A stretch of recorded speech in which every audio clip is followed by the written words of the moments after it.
So, last we left off, you guys all, well, most of you got drafted to this war. Some of you signed up to be here, as well as many of the soldiers as well, on and off. Some soldiers signed up, some soldiers got drafted. Adam received a vision from the goddess of the sea, and rather than going about and letting the crew know, he began screaming at everybody and panicking, and gave no context as to why they should turn around. Well, and he also went out of his way to start insulting all the little people on the ship. Yo, that's not cool. And You can't. You fucker. and we got crabs dropped on top. Huh? So we couldn't even turn around. And really. he also started a fight with a follower of Shadowfen. Yes, yeah. Oh. And then, Great. of course, the sea goddess's warning followed through. They got attacked by giant crabs, which was only the follow-up to where, after they defeated them, little did they know, they were up against something much, much darker. If you guys scroll up ahead on the map. Yep. Let's begin. You guys pull up into a giant whirlpool, yawning wide, miles across. And most of you, the fleet, is at its center. And in the center, the water breaches, and the upper jaw of the beast that should not be. Thousands of obsidian teeth, slick with brine and blood, grinding together like shifting mountains coming out of the water. Each fang could crush the ship whole, and they did. The last of the ships in your fleet, what few survived, are not sinking. Instead, all of you are being pulled in.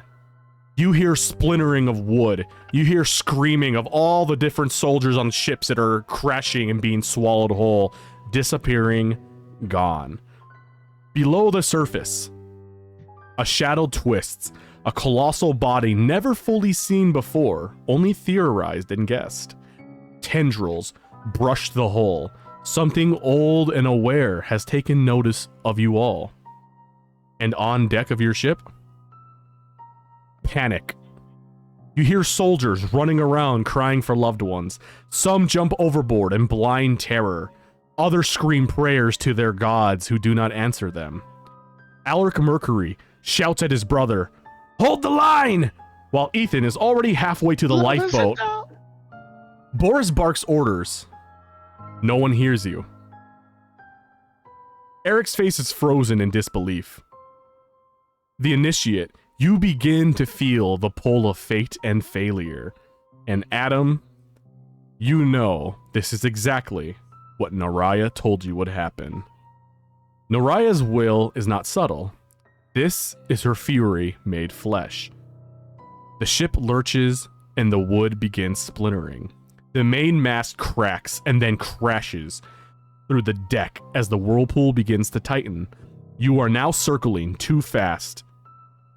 Water floods the sides, barrels roll, and soldiers are swept off the deck. Damn it. You hear screams that are swallowed before it can even echo.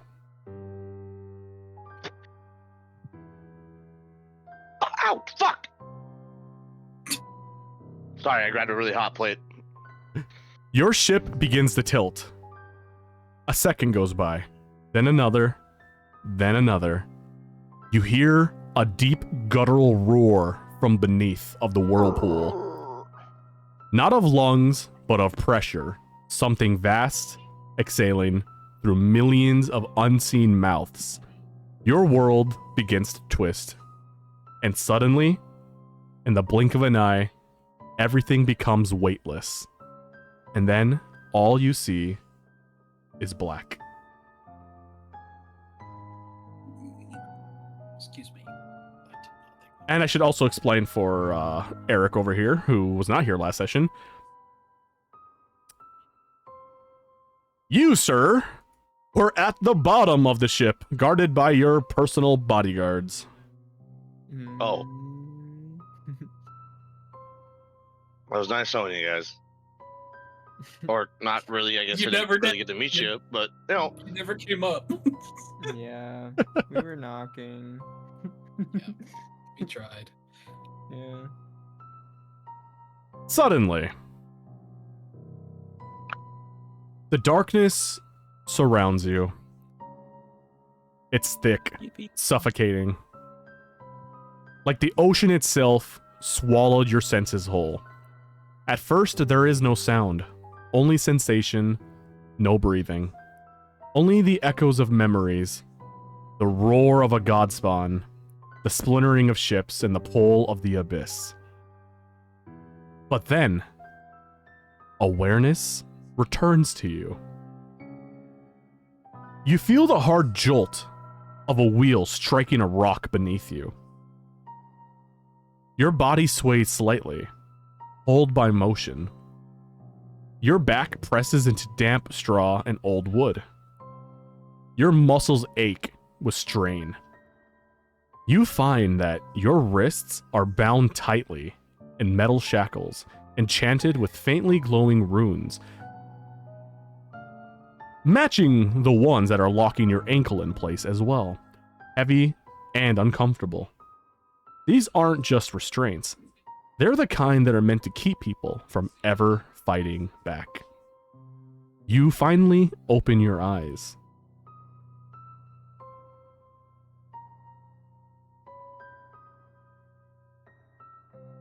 You look around, and above you see a dull gray sky. Cloud cover stretches like a blanket. You find yourself in the back of a prisoner transport, a reinforced wagon.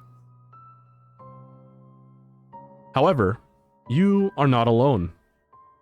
Around you, you begin to recognize members from the ship.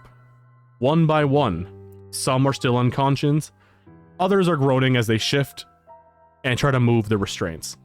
All of you have been stripped of your armor, your weapons, and your packs. The runes on the shackles prevent you from casting magic. The only thing that remains, for some of you, is the sharp sting and a burn on your arm from the glowing mark that was branded on you before the war.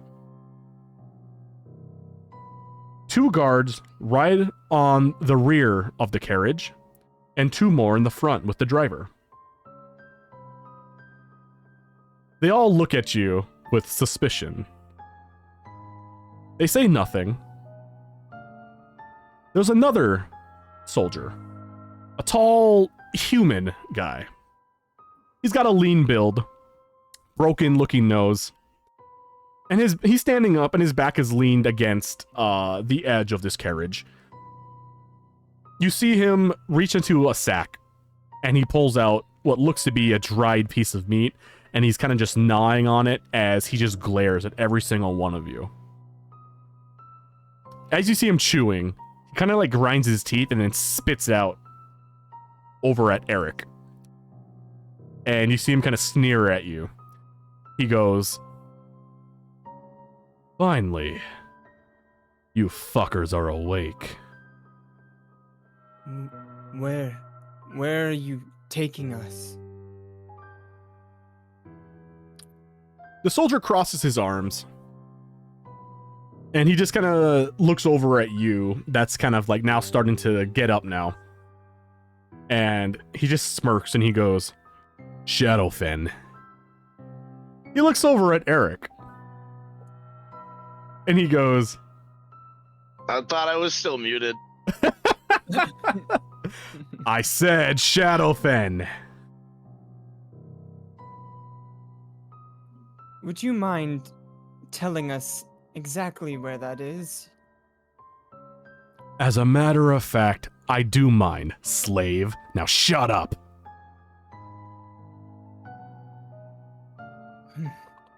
I say under my breath to Baurus. I don't think this counterattack is going too well. No, not really. At the front of the caravan, you hear a voice call out, "Crossing the ridge now!" And the wagon slows to a crawl. You can feel the change in the air.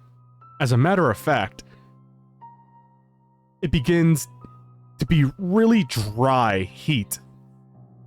You feel that you are probably somewhere in a deserty area, or at least approaching one. Very, very far from the coast. Suddenly, a wagon behind you, you hear someone panic, screaming in their carriage. "They're not taking us to a prison! This is a death march!"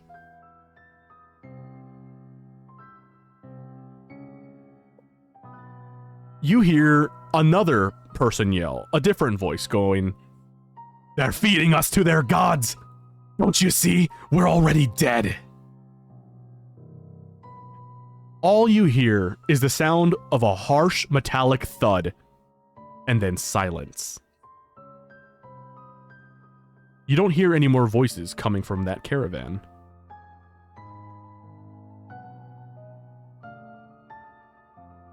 The wheels continue to turn. The chains rattle, and the road winds on. You definitely feel the dry, heavy heat, the sun glaring down on all of you. You can only imagine that you have been on this carriage for what seems like maybe a day's worth of travel. You're hungry, you're thirsty, your bodies are aching, and now you've been baking under this sun for hours. Suddenly, you ride over a hill, and there you see it. The city that the guard mentioned, Shadowfen. You see reddish gold stone,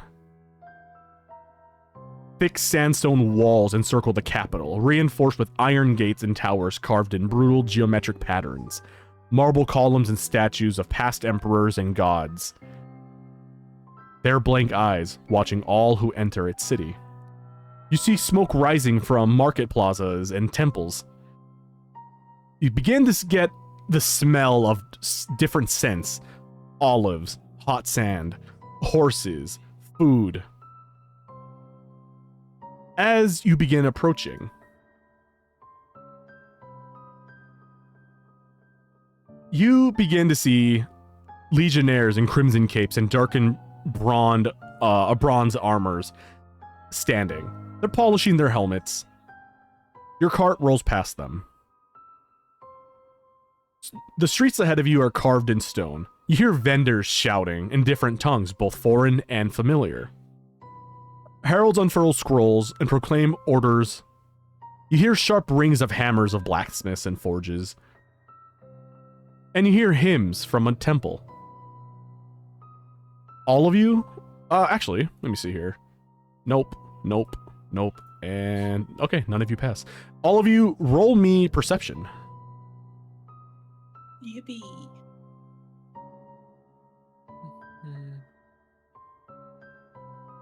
Aw.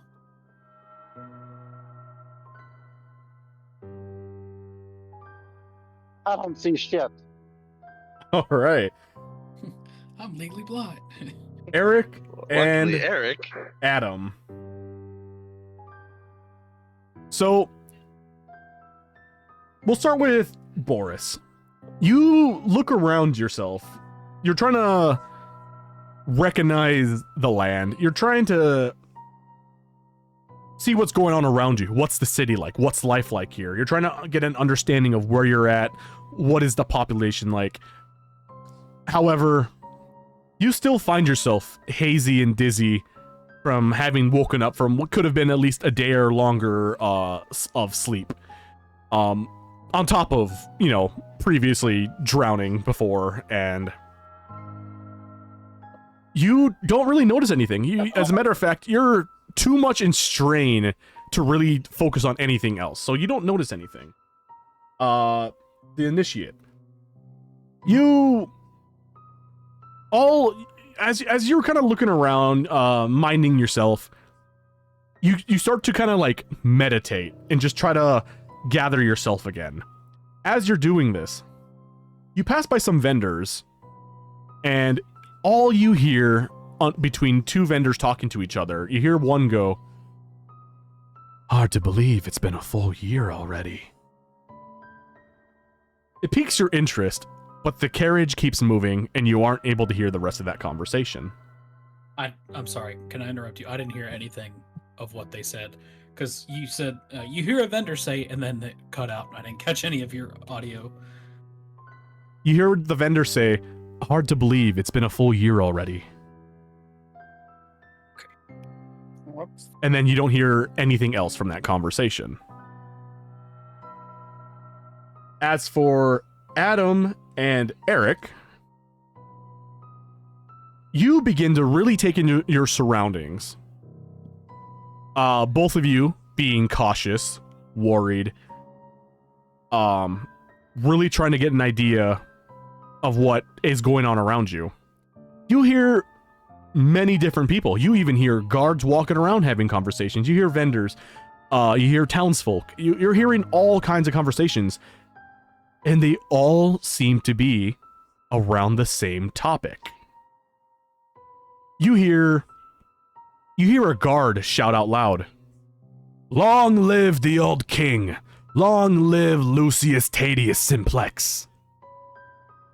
You hear the guard he's talking to stare him down. Or you see him and you hear him. He doesn't look too happy with what the guard just said. He approaches him, kind of gets in his face a little bit, and he shouts back at him, "He's no king. He was just the sharpest blade in the room." The guard shouts back, "You mean to tell me he slit the throat of his rival?" The guard replies back to him and goes, "Careful.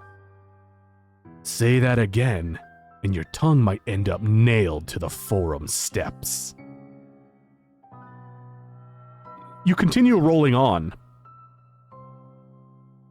You hear one of the townsfolk talking to what could be a spouse or a friend, and you hear one of them go, "There was no heir, no vote, no trial.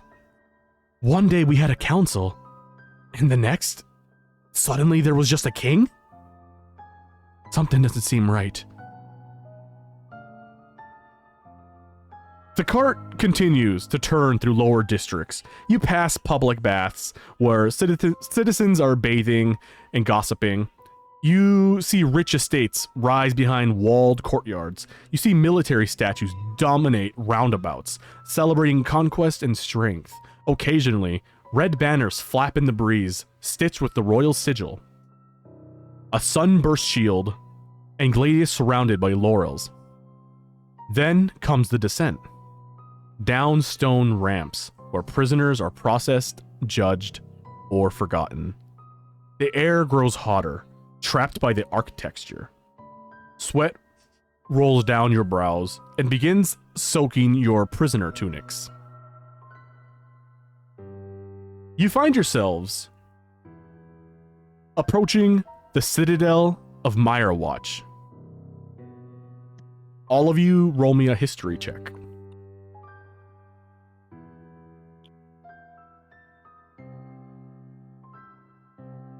History. It's Fuck. the best part about this, it's only right that Eric would know this. So, Eric, Yeah.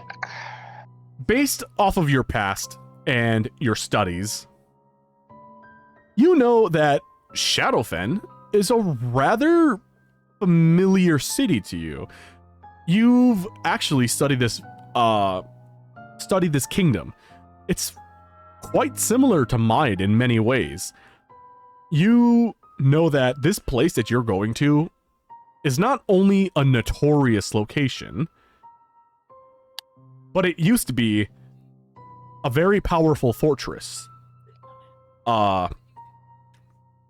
This is the place where the king would hide when the city was being sieged. This was the place where they would practice ancient magics and find ways to protect the city.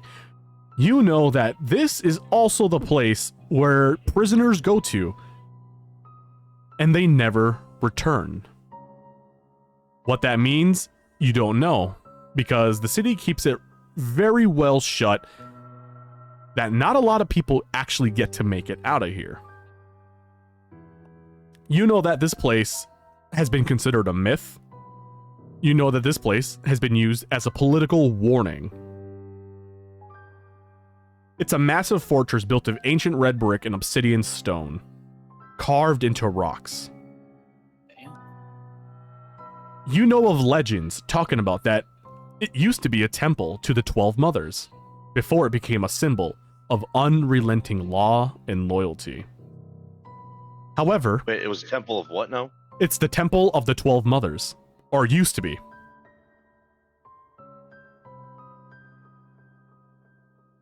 However, the cart turns and you don't go there directly, at least not yet. You find yourselves all approaching the giant palace that awaits you. A place of judgment to find out what your fates will be.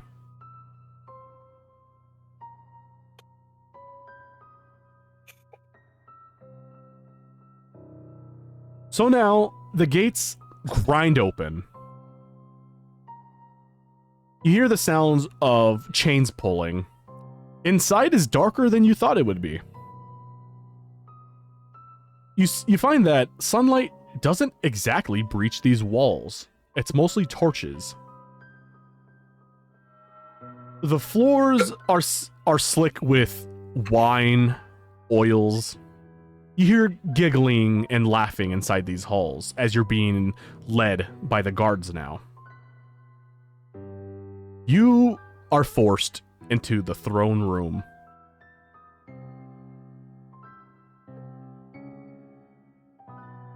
You look around and you're surrounded by stone.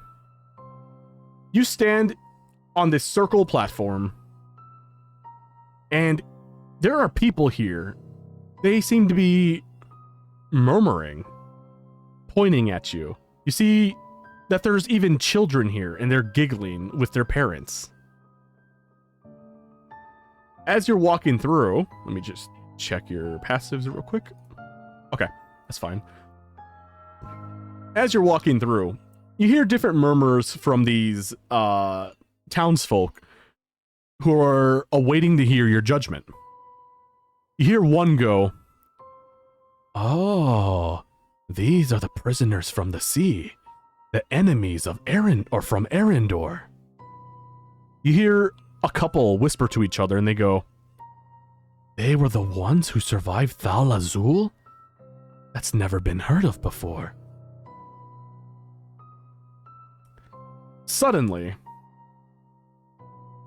you see a person walking from the right side of the room, and they stand before you. Their robes are shimmering with gold trim. You see bloodstains on the hem. Their voice booms out loud to you.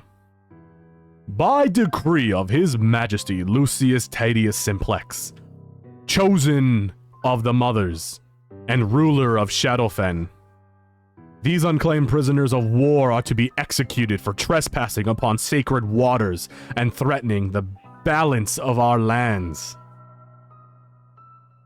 You hear the people cheering in the back. They're clapping.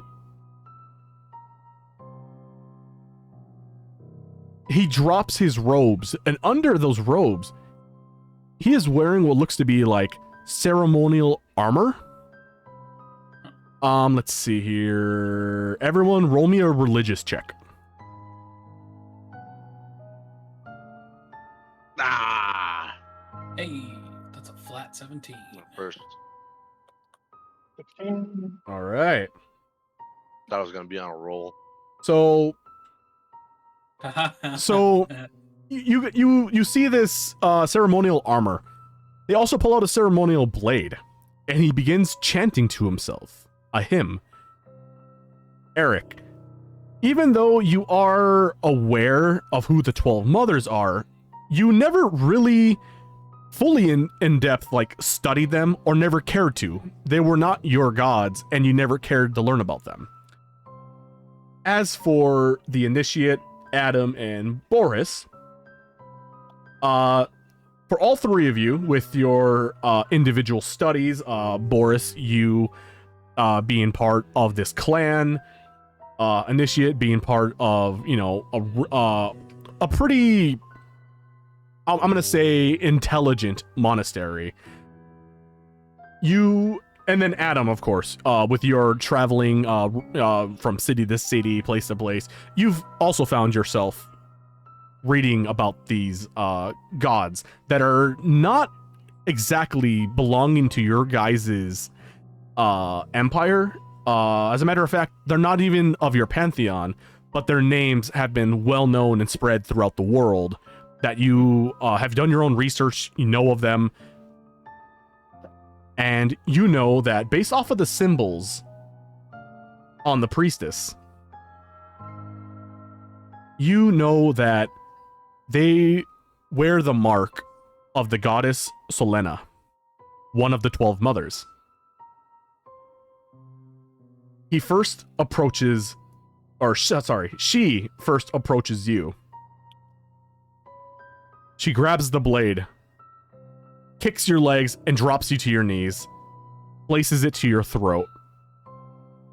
And just as she's chanting the hymn and getting louder and louder, and she's about to slice, the doors open to the throne room, and footsteps rush in. The crowd turns around. The king looks over to see who this is. You see what looks to be a noble woman. Clothing that's way, way too elegant for this sandy and low-life people who are here to watch this. A soft veil conceals her face. It's black with silver embroidery. She moves with grace, and the gods all step aside, the guards step aside as she walks by them. No one stops her. At first, she approaches and says nothing, just simply grabs the scroll from her pouch and gives it to the priestess. She reads it. She looks up and blinks blankly, and then reads it again, and you see her eyebrows furrow. By right of royal auction, these prisoners have been claimed? Property of House Vero.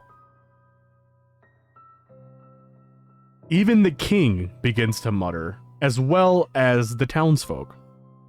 The name stirs a reaction. The masked woman finally speaks. They are mine now.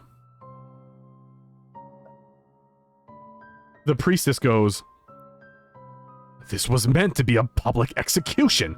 What do you mean? She interrupts and cuts him off. Or cuts her off. And now it is not. Your king can take it up with the trade ledger. The guards hesitate at first, but they release all of your bindings. And one by one, she points at each of you to walk out. And she follows closely behind.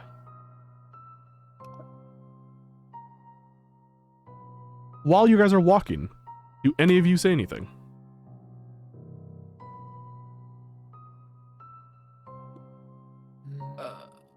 No, he's Is this an upgrade or a downgrade? Is that what you're asking? Is that what you asked? That's what I'm gonna say that to everyone else.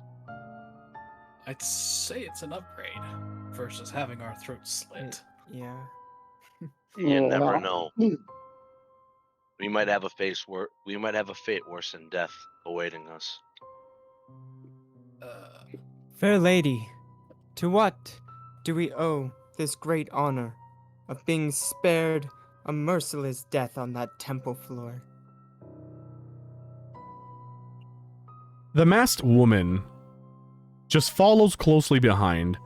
She seems to not acknowledge what you said. She keeps looking ahead and pointing directions for you all to keep turning and walking into. Eventually... oh, yep. I'm gonna briefly kind of like turn around, stop, and like bow, I guess, towards the like as we're exiting. I'm just gonna say thank you for the hospitality. Walk out and turn around and continue walking. She doesn't nod. She doesn't acknowledge. She Not her. continues. I'm acknowledging all the people that just tried to cut our throats. Oh. Dumbass king up there. Why? I'm being a smart ass, but he's also a respectful monk. I don't know if those go hand in hand. He's traveled. He's a bit of a smart ass now through his travels. So you continue to keep leading, and she keeps pointing directions for you to keep turning and walking to. You find yourselves walking to a familiar area that you thought you were heading towards at first. You find yourself walking towards and approaching the Citadel of Mirewatch. I believe it was only Eric who knew what that was. Yeah. I think. It clicks in your head. I thought John did too. D- No, just me. No, I think you were the only one who passed the history check. Oh yeah. Yeah, history was only you, Eric. As you begin walking towards this location, it now clicks in your head. This doesn't belong to the king. This isn't even his own prison. This isn't his dungeon. You realize that this is privately owned, and more than likely by the woman guiding you to it now. As you begin to approach, you guys cross over a small bridge over what looks to be a crystal clear blue, beautiful river. And inside is the man-made, hand-carved prison inside this stone wall. She leaves you at the front and goes, "You belong to me now. You will fight for my house. You will bleed for my name. And if you survive, perhaps you will earn more than shackles." You can almost feel, almost see, that she's smiling behind her veil. And she stops. And she stares at you, at all of you, What? as you all begin to enter this, this prison. Do any of you guys say anything? Out of character question for DM. Do we have our shit back or no? You do not. Great. That's all I wanted to know. Damn it. And that's house. And I'll look up to the lady and go, and remind me which house we fight for. House Vero. Hero. Like the Pokemon? No.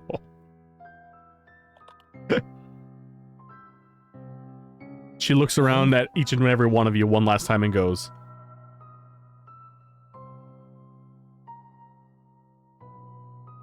"All of you, I highly recommend that you do not ask questions. I do not think you are ready for those answers." And she turns around and begins to walk away. Well, look at this prison. This is a true rags to riches story if I've ever seen one. The guards step in the way after you guys enter this room. You hear chains rattling in the distance. You hear horns. You hear chattering. This is your new home. Mm, Well, it beats the ship.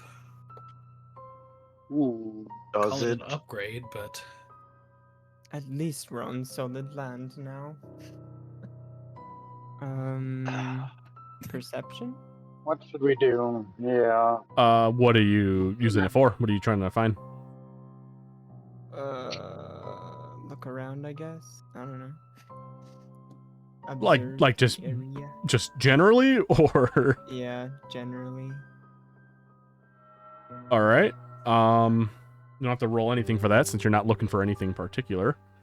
Okay. You find that you are in this damp, muggy, very warm prison area. The air is thick with iron and blood. There's torches all throughout the hallways. There is faint light, with most of the light being from the open entrances that the guards that are guarding. You hear chains rattling in the distance. You hear echoes of laughter from various places in this prison. sorry, I was dragging the map. You hear guards barking orders. You are not alone. Where do we go? Hmm. I wonder. Mm. Also, keep note, none of you guys even know each other. None of you talk to each other on the ship. Yeah. I kind of talked to. Well, we not like a full thing, but A little bit. I'd say the person we know least here is Eric for sure. So, where were you when we were fighting the crabs? Looking for medication? Hmm.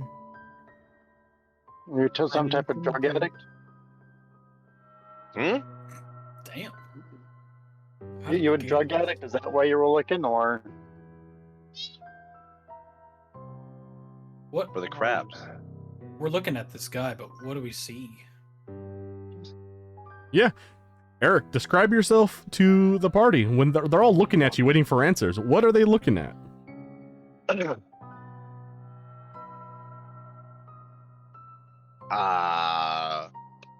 You're looking at an elf who's about 6 feet tall, shoulder length white hair, a chiseled jawline, a magnificent man, like he was sculpted from porcelain. So he's still. And I imagine since they took everything, probably just dressed in like Correct. You're all dressed in the same Yeah, prisoner tunic. just like Oh, okay. just in a fucking stack. But you're not wrong though, because compared to everyone else, maybe with the exception of Baurus, you do stand out. You definitely look more refined than the rest of them. Poised, as I do come from royalty. The rest of you do not have to roll history check for that, because if you remember from some of the conversations you did have on the ship, everyone kept saying below deck was royalty, so you can only imagine that this was the person below deck.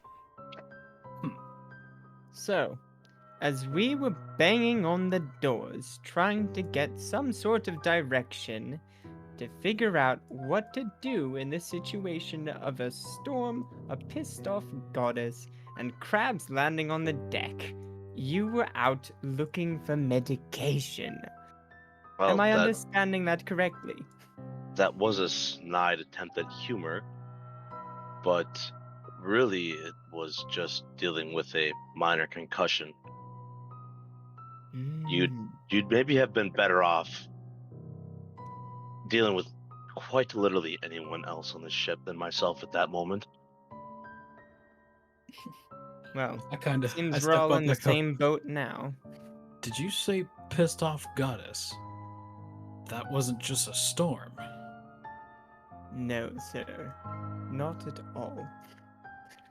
Well, It seems there were powers that be that did not want our brigade en route to attack.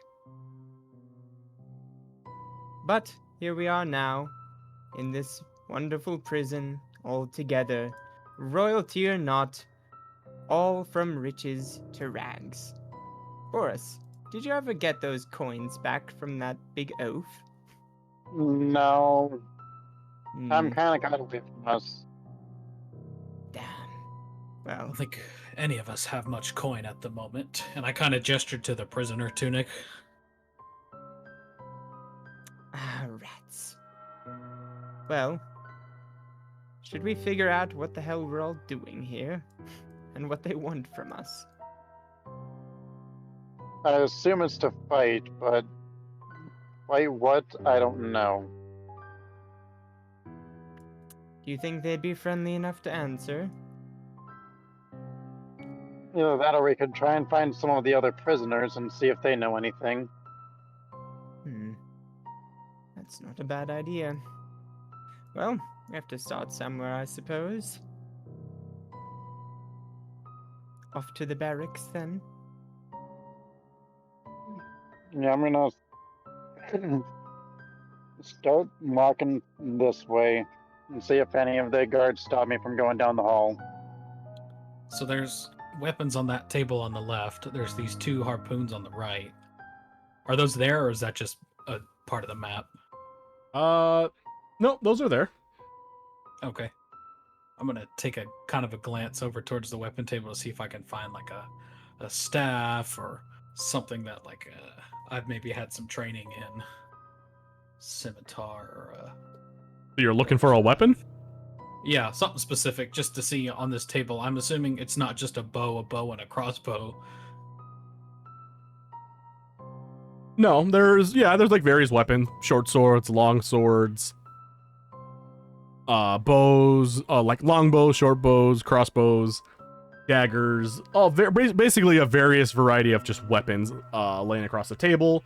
There's also stands holding weapons as well. Okay. Interesting. Is this an actual door or is it like a cage door or what is it that I'm standing in front of? It's a normal door. Normal door? Can I try and open it? Yeah, you can try to open it. Okay, I'm gonna I'm gonna open the door and go through it if I can. All right.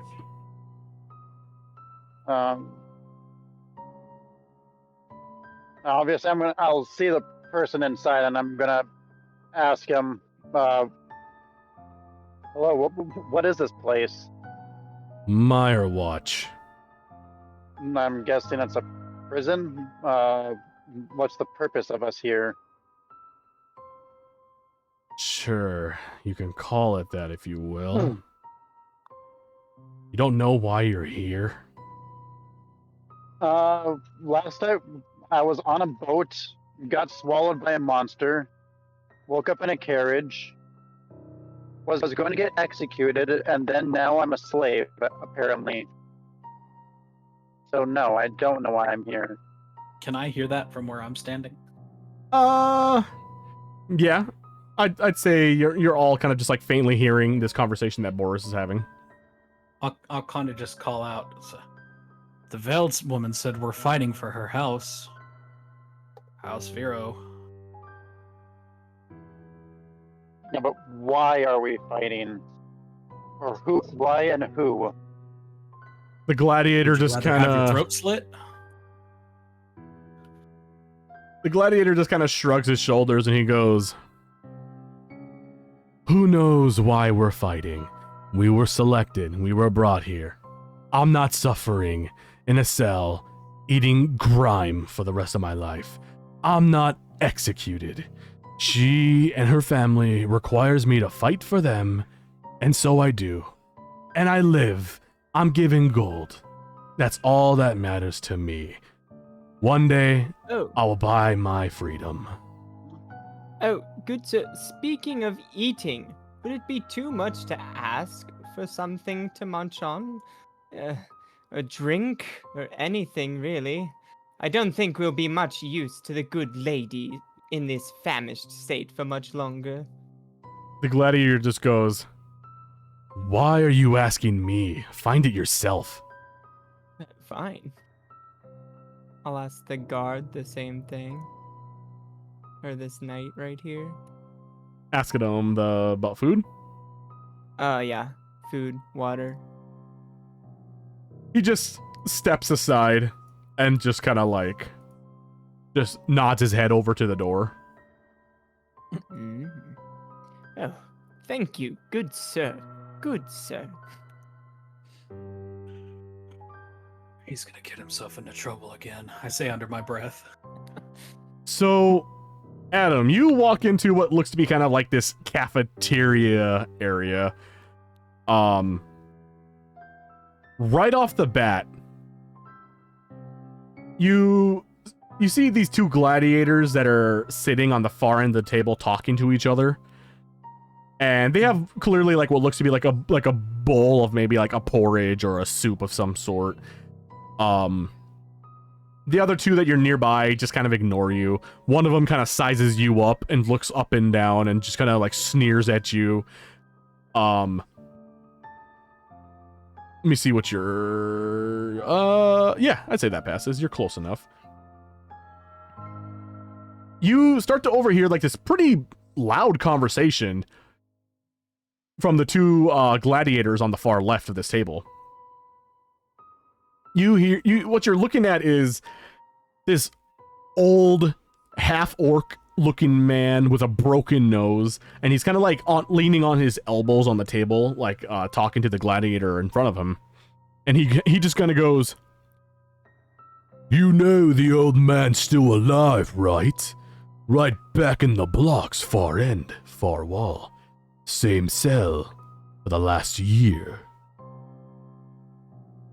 You see this tabaxi gladiator in front of him. He goes, "Yes, he don't speak to us, no. He don't eat with us. He doesn't even sleep right. But when the horn calls, he walks out like death in a cage." The orc replies back to him and goes, "Ain't just any man, that one. He won his freedom a long time ago. 5 times, as a matter of fact.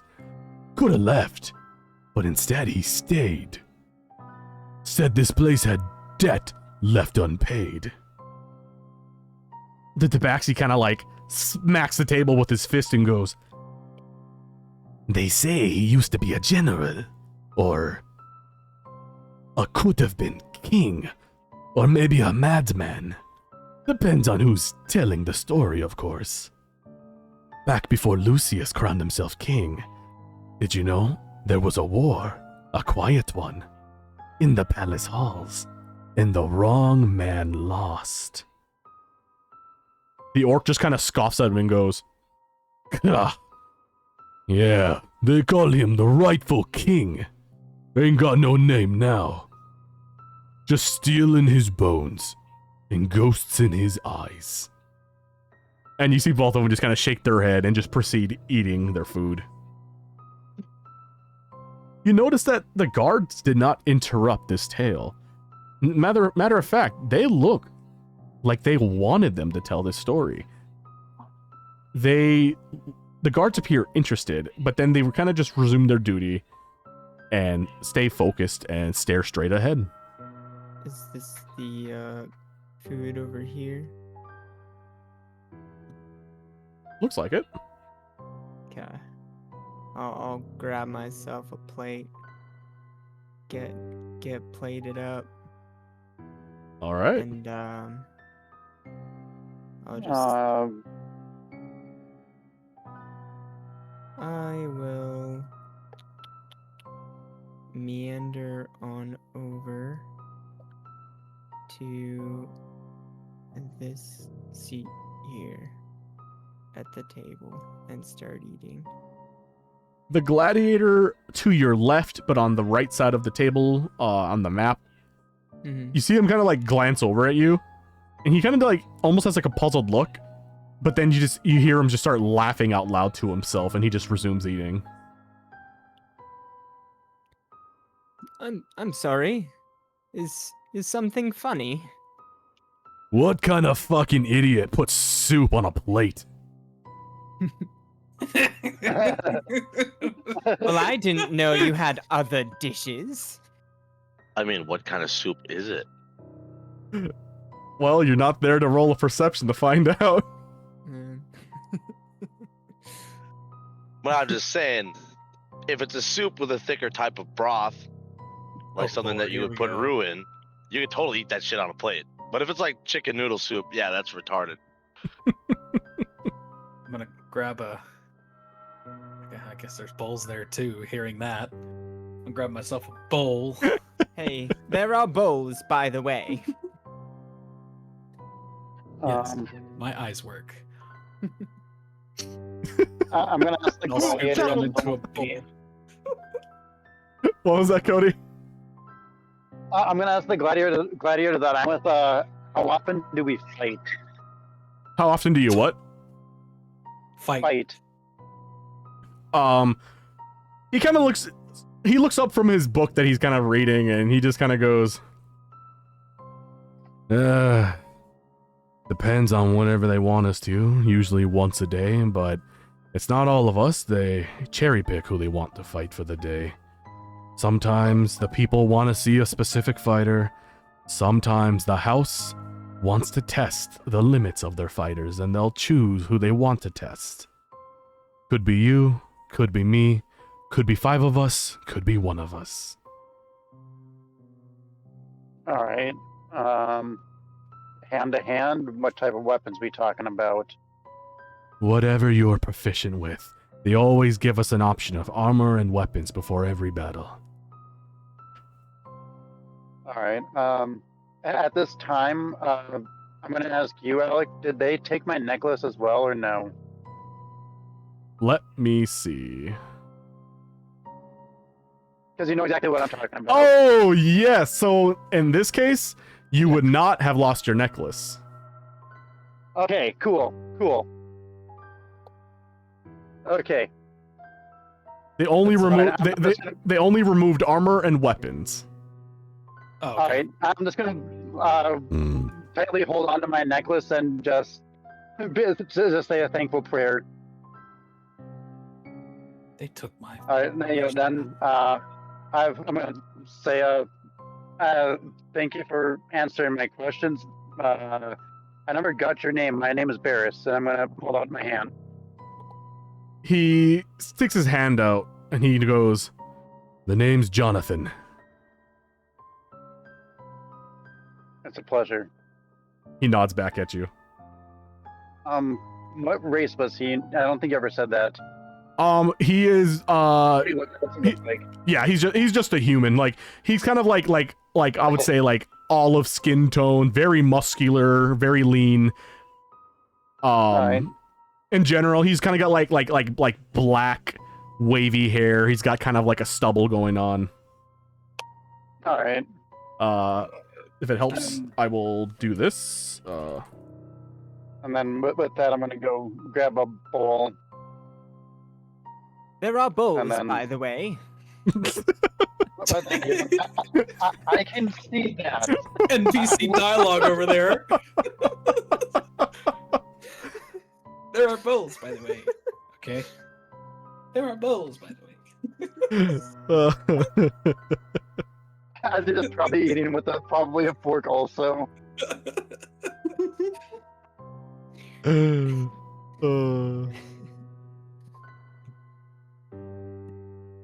Did you at least grab a spoon, or are you eating it with a fork? Oh, for sure the fork. You know, I'm trying to enjoy this shit. Milking it. hmm I'm down here by the eating gladiators. I'm gonna kind of turn over after my first little sip of this soup. Now you spoke of a warrior with no name. How does one speak to him? Let's see.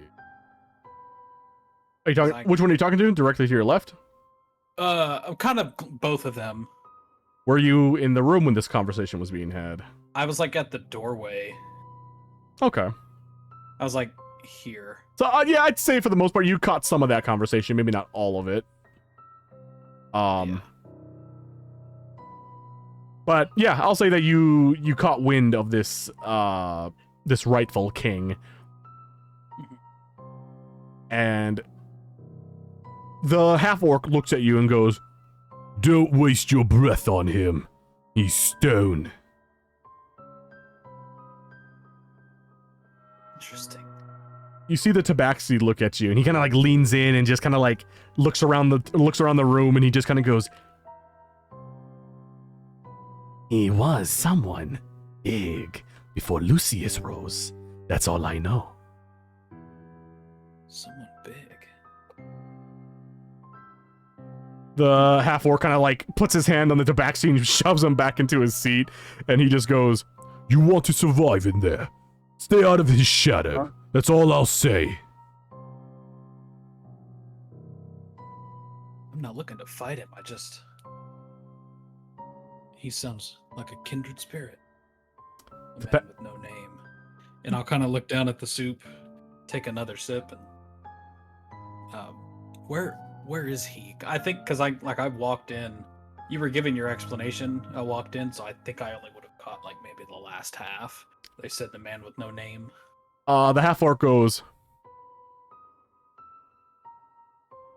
"Right where that knight is standing. Back there, far end of the wall. Same cell every night."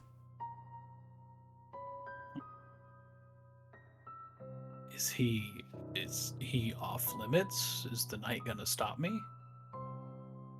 "He's not gonna stop you." Okay. And I'll look down at this soup for the first time, trying to decipher what the fuck I'm eating. Let's see here. I've taken a couple sips. I'll reiterate that I've taken a couple little sips up. It's just some rice and some broth. Right. What's funny is you're not far off.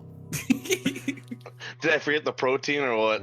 Yeah, it was so basically Expired it's a fucking reptile. it's a really really thick like chicken and rice soup, but the rice has already soaked up most of the broth, so it's just really thick, like kind of like watery mush. So who the fuck is complaining about him putting it on a plate? What? Yeah, that sounds pretty plate worthy to me. Yeah, that sounds like a plate is a So perfectly fine thing. let to me put find a very picture rice because I and don't think chicken you on. guys understand what kind of plate that he just put it on. Okay. So it's not like your average everyday dinner plate. No, not even close. It's just a flat piece of.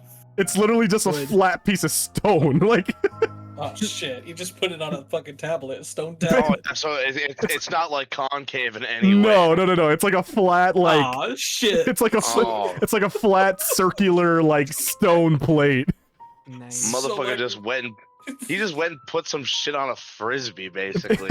Not even a frisbee. There's not even like an indent. Like it's just Yeah, not even the part of it that kind of like caves in a little Yeah. bit, like the other side of it. it's just flat. Or whatever liquid is on the plate is just running off. Fucking Yeah, the table's Oh, all wet Lord. and shit. Literally, yeah, basically, that's kind of what happened. God. That's why the gladiators Oh, started man. laughing. It's giving It makes you think chickens a of- bad rap. What was that? Chicken and wild rice soup. Ooh, that sounds good. Ooh, yeah. Shit. I guess I know what I'm doing tomorrow. Want to buy some wild rice and chicken broth. Let's go. But yeah, so anyways, I'm trying to figure out what. Oh, I guess you just told us what the soup is, or lack thereof, a soup. Yeah, that's half soup. I mean, is it tasty or is it just bland? Let's see. I guess in terms for you and the way you grew up, it's more flavor than you're used to. That tracks. That tracks. It's better than a simple small bowl of rice every day. Does it have any seasoning in it? Well, there's some flavor. As far as like seasoning goes, there's not a lot besides just maybe like you can probably assume is salt. The most flavoring you're getting is quite literally just from like the broth itself. I mean, thing is like I can eat it with like a little bit of salt, you know. Yeah. Wait, who signed? But I mean, if you're just gonna put like chicken and wild rice in a bowl, no thanks, dude. I just think it's funny that I mean, at this point, you're kind of stuck, but So I think it's funny Eric that everyone is not so eating. invested in the fucking The soup, but yet Yeah. last session for 3 hours straight, not a single person talked. It's because Nick's here. Well, I think the first session's always kind of awkward. that's what I told Clay earlier. I was like, dude, of course I've gone and nothing productive happens. When that episode uploads for y'all, you have to watch it. It's literally Oh god. it's so like It's just quiet. It's gonna be the most like just elevator music in the background. it's gonna be the most difficult 3 hours to sit through. You're gonna love the parts where fucking Adam is insulting little people. God. Why did he call me? Well, aren't you a cute little thing? What did he say? What did he say? What did he call me? Fucking Called elf you- starts chanting behind him. He called you Yeah. a midget. A what? That's essentially what he Alright. called him. Alright. I finished my I meal always of hated him. ricey broth soup. Trying to minimize how much runoff there is onto the table. I collect my dishes, dispose of them over here, and then I meander on over to this fine gladiator gentleman. So, Shit. I now know you come fully equipped with silverware and dishware. How's the sleeping situation? He just looks up at you and just goes, "Why don't you just walk down the hall and find out?" Well, pardon me for trying to start conversation. And I'll meander off.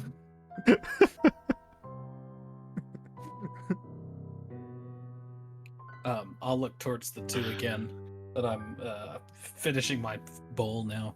I look up to them and I go, you can call me the initiate. That is my name. The For the sake of Initiate. names. That is an interesting name. I thought we were gonna start roasting him for it. Did you say that out loud? Oh, he did. I didn't I'm know. sure he did, knowing Oh, Nick. he said it. Oh, he said it out loud. Let's hear this conversation. Not in game. Not a I'm- role play. You're a robot. I can't hear anything you just said. Can you hear me better? Oh, better, yeah. I said not in role play. Oh, okay, yeah. I knew you'd flame that shit. So I'll ask them, how long have you been here? And what are you called? Since it seems we're here for the long term. You talking to Eric or the gladiators? The orc and the tabaxi. Oh. Not him, not yet.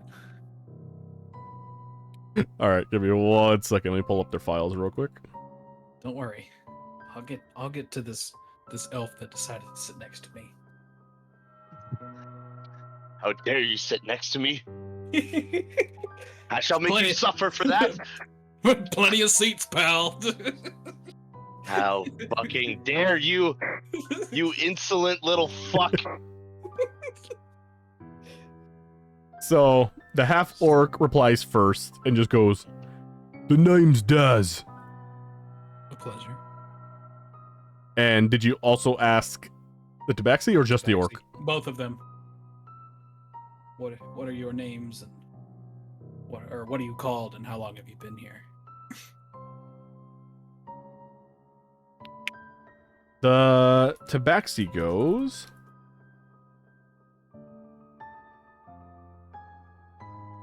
"My name is Lost Luck. I used to be Title, what part do you mean? of the Lush Forest clan. would I have heard of this clan? Probably character? not, no.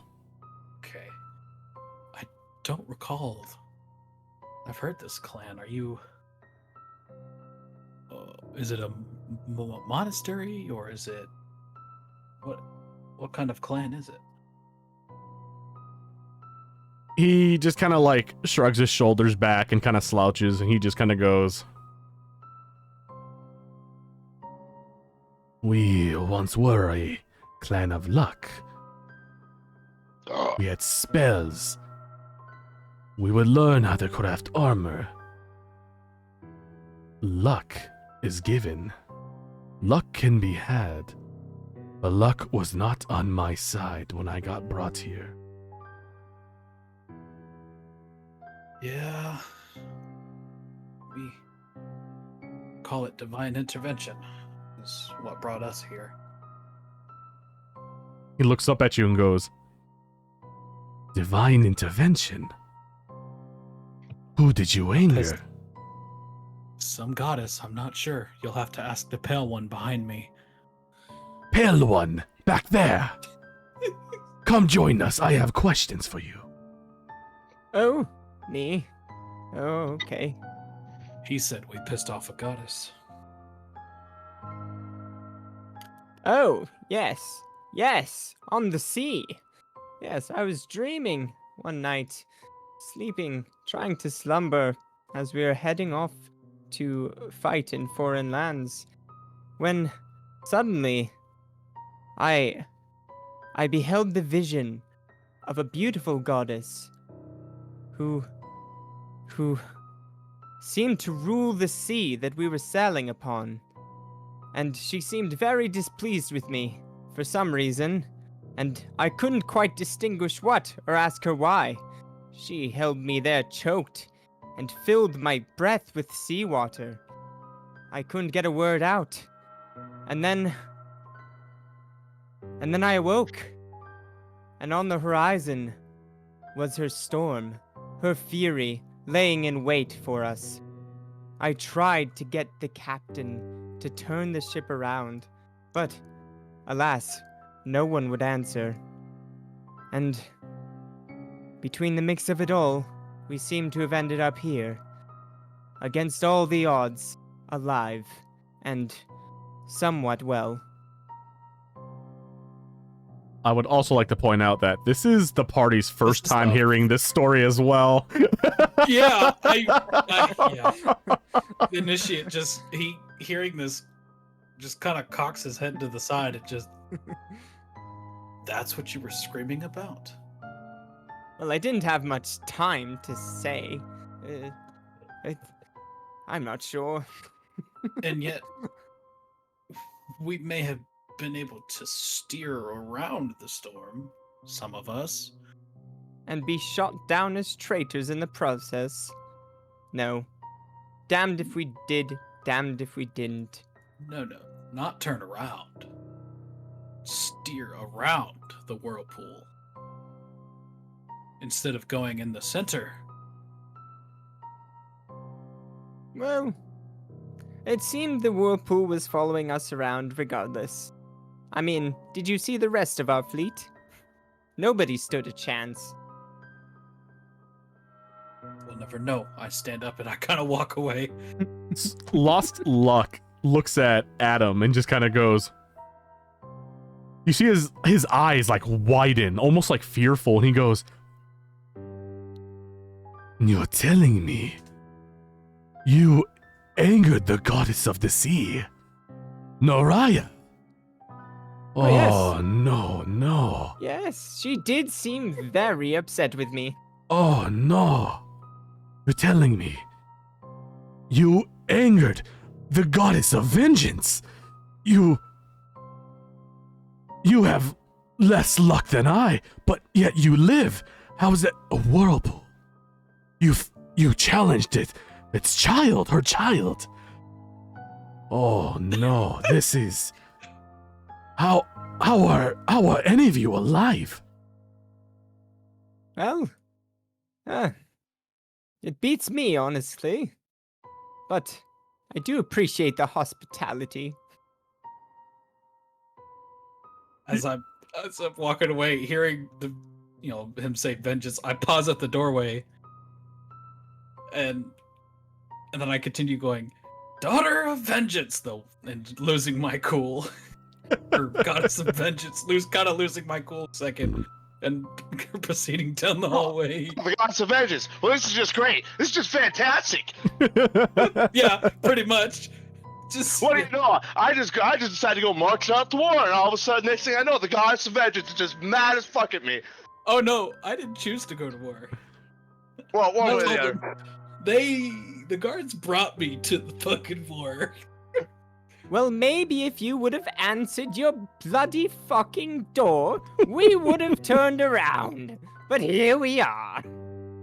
Oh So well, I'm just alas. continuously moving down the hallway here. I grow tired. Thank you, gentlemen. Sorry, no, I'm gonna pause my role playing for a second if somebody else wants to go. I don't want to hijack anything. I'm just trying to go to bed. Who's the gladiator sitting next to me? I mean, Well, I suppose I should yeah, turn to him.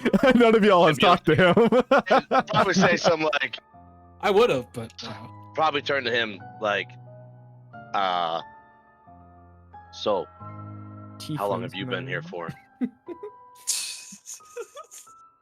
So to your right, you look over, and you see this Aarakocra. He's just kind of like arms wrapped around like resting on the table, but like wrapped around like his bowl of soup. And he just looks over to you and just goes,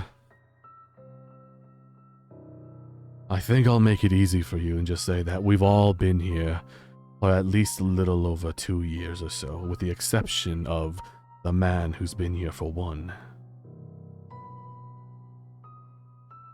So, over 2 years, you must have learned a thing or two. It depends on what you're looking for or what you want to know. Well, here, we fight in the name of the House of Firo, but what exactly does this fighting entail? Is it merely just for entertainment? You see his eyes kind of like widen in shock, like almost like he's in disbelief that you don't know why you're here. And he goes, You're not from around here, are you? No, I myself hail from the kingdom of Mide. Erendor, you're prisoners of war. I would believe so. I'll try to make do it easy quite- for you. Go on. Shadowfen has a long history of battles, not just war, gladiators. The kingdom hosts competitions daily, but we are not just mere slaves. We have a chance to earn our freedom here. Each of us are owned by different houses. I understand that you've been purchased by the House of Viro. A good one. That's a good one. Some of us are not. Some of us are owned by different. All I'm gonna tell you is, I hope you're good with a weapon, or can cast spells. You're gonna need it in the battles coming. If you survive, you're rewarded with gold, pleasure, drinks, food. The bigger name you make for yourself here, the better it'll be for you. Once you earn enough gold, you'll be able to buy your freedom. There's a man here. He's only been here a year and he's earned his freedom 5 times. Yet he refuses to leave. Don't make the mistake that he's making. How is this form of payment decided? Solely upon your victory? It varies, depending on what or who you fight. Sometimes if they're not so generous, they don't want us to fight monsters or beasts. Sometimes they make us fight each other. Sometimes you're forced to kill a friend.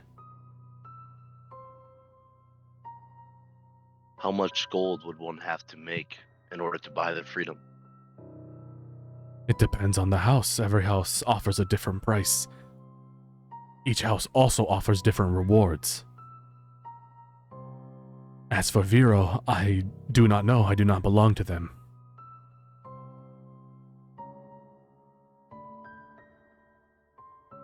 So, purchased and made to fight like a dog, purely for sport. That is a future that beholds me. As unfortunate as it sounds, I'd say that it's a lot better than being a slave or a prisoner, being whipped daily, fed once a day, sleeping on the cold, hard ground. Well, I can't deny it. We were only moments away from being executed before we were bought. So, I suppose things could be worse. However, I'm not quite sure how much better I could say this is. It entirely depends on your skill. If you're confident in your abilities, you'll do just fine here. If you're not, I don't know what to tell you.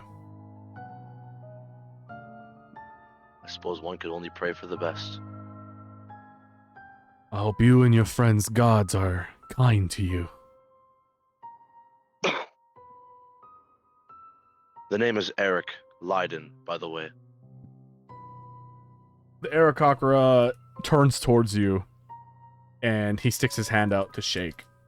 And he goes, "My name is Kree." Pleasure to meet you. I reach out and shake his hand as well. He nods at you. Let me see. Roll me a perception check. Okay. What is the DC I'm looking for? Or I suppose you probably already looked at my passive, didn't you? Yeah, DC 13 or higher. Or sorry. Yeah, I'm sorry. I meant 14. yeah, my passive perception's a 14. Is it? Yeah. Oh. Good to know. All right. Same. So you go to shake his hand, and as you do, you take notice that he is wearing a ring. As you examine this ring, you realize that he is part of, let me see here, let me pull up my notes. You notice that he is part of the famous Aarakocra clan, known as the Clan with No Name. You, with your studies, as well as the stories and knowledge you've learned from both your mother and father, this clan are the ones who rule and run the kingdom of Untralis. Out of character. Is Untralis the kingdom that Rorak? Correct. He is wearing the ring of his family's clan.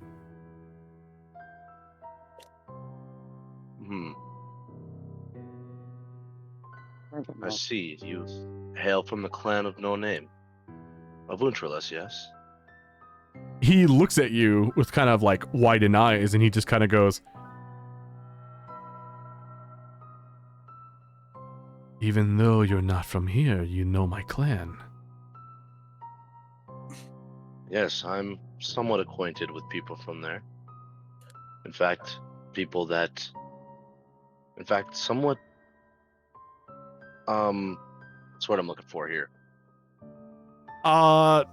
Based off what you know that the kingdom of Untralis is quite literally the sole reason that the Empire of Arendor is even standing still. They volunteered and helped during the Great War that happened 20 years ago. With I can't remember what the fuck the kingdom of Arendor is. Oh, Arendor is the name of the entire empire that you guys all hail from. Like, Mide belongs to the empire of Arendor. Yeah. All right, yeah. It's been a while since we've done anything from these campaigns, so I just need a refresher there. Yeah, so basically all the places that you guys have been familiar with But from I the would past. imagine that hailing from the royalty of my, a kingdom within that empire, I would imagine that I would be at least in some way familiar with the royalty there as well. Oh, yes, correct. Because, and 100%, because your characters, both his father and mother, have interacted with King Rorak and Prince Rowan and, allied with them and everything. Even made, treaties and deals with them. Yeah, I guess I haven't seen the whole summary story yet, so maybe there's a thing or two I'm missing, but... Oh, yeah. and fucking... At least I know that there's got to be some level of familiarity between fucking Mick and Kalen. Oh, yeah. Who's not royalty, but still holds a very high position in the Kingdom of Untrales. Yeah, he's a high-ranking general, so, yeah, all the people of those past, Eric would be aware of them. Eric would know all the heroes and generals, probably he met the fuckers too. Yeah, he probably met them eventually. Yeah. Because so you would know King Rorak, Prince Rowan, Alexander Rainfalls, Kalen, all the heroes from Untrales. Yeah. Right. Okay. Yes, I am very familiar with Untrales's royalty. Kree takes a look at you, and he goes, "How are you so familiar? Are you royal yourself?" I am the son of Princess Nora, Leiden Quinn, and Mick Leiden. Kree's eyes quite literally wide and open again, and he just kind of goes, "Ah, I see. It's unfortunate that you're a prisoner of war. I'm sure your family misses you, and I'm sure that you're able to earn your freedom. I very highly recommend that you travel to Untrales. You're already acquainted with them. They may just be able to get you out of here." Well, I joined this war to adventure out and try to grow as my own person. I feel I can make my way out of here myself. He just kind of nods and goes, "That is honorable." I do suppose that I should probably retire. Is it later in the day or what?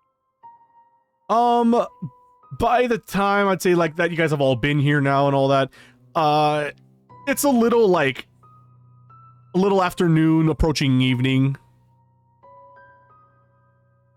But you definitely all of you though, you're definitely worn out, strained. You guys had just woken up and then now you're riding on this rockety carriage and still kind of coming to from the aftermath of drowning.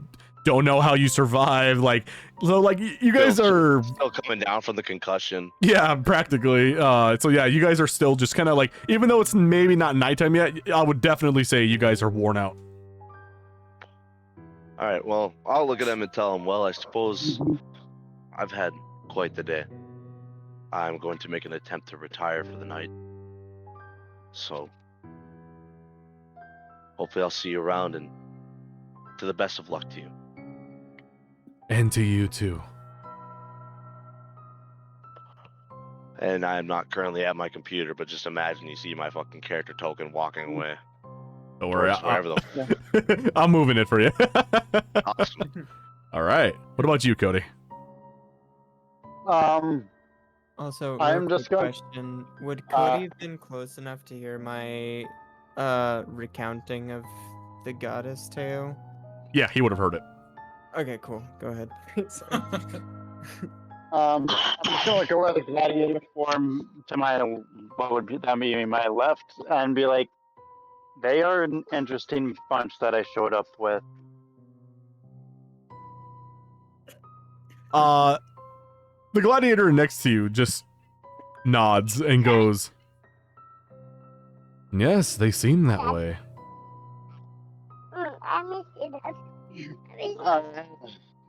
How long have you been here by chance? I've been here roughly 2 years. Alright, is there any reason why you haven't won your freedom yet? Does the house not pay you well? He goes, "It's not that they don't pay me well. It's that I'm not that great of a fighter, you see. I've been fortunate enough that I've been placed with groups during these battles, and I usually stay behind to avoid the front lines. They notice those things, and so I don't get You're not paid rewarded as well. much." So what you're saying is the big fighters who actually participate get more. He nods and goes, "Yeah, it seems to be that way." That is good to know. Thank you. He nods. I am Baurus. What is your name? He reaches his hand out to shake yours, and he goes, "My name is Elmer." Elmer? That is interesting. He kind of like raises an eyebrow and goes, "It's a common elf name." I have not met that many elves, so at least the ones I have, they haven't introduced themselves.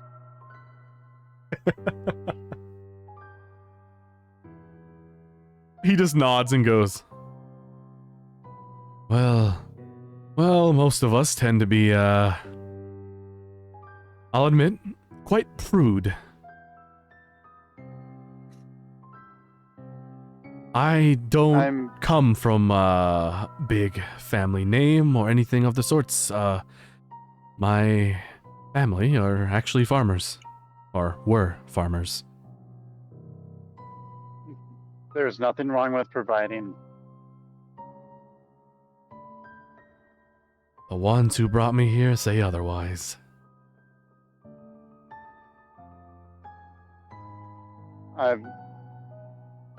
Maybe perhaps, who knows, they might stick you with other people and you might be able to shine.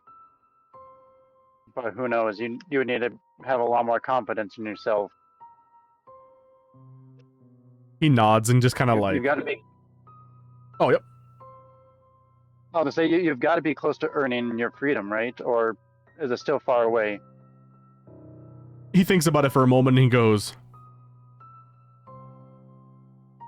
If things keep going the way they are, it's gonna be about, probably another 2 years for me here.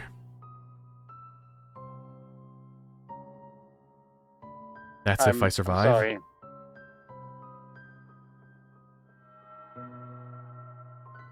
Well, who knows? We might all survive this place. Hopefully.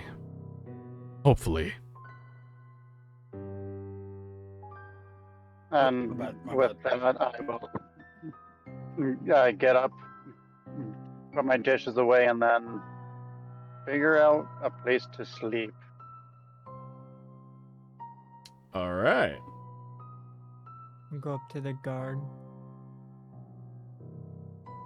and point to the cell to my character's right. Excuse me, is this one taken? The guard looks at you and goes, I don't care what cell you sleep in, just pick one. Why, thank you.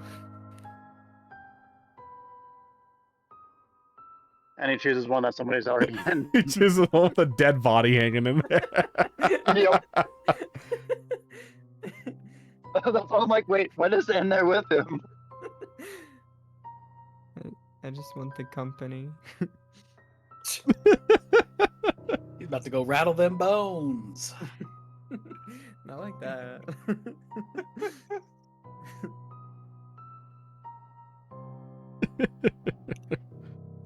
I'm gonna stop at this gladiator here and ask them, do you know anything about the man at the end of the hall? The one they say has no name.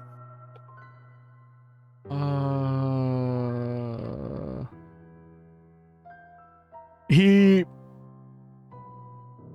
kind of like he's like so his back is facing you and he was kind of like resting on his like mat, and he kind of like rolls back and looks at you and just kind of looks very irritated at you for kind of disturbing his rest. Fuck. And he just goes, "That's not a man in that cell. It's a memory the gods forgot to bury." Out of character, that goes fucking hard. And then he rolls back and like proceeds to try to rest again. Apologies for disturbing your slumber. And I'll go to the cell here and just like pretty much pass out. I'm sleeping. Do we get like a short or long rest? You'll find out. 'Cause I still have hit points. I Yeah. want to go talk to that mysterious gladiator, but I don't know. What about Eric and Boris? You guys just went straight to your cells? Yeah. I'm crashing for the night. All right. So Or as best as I can.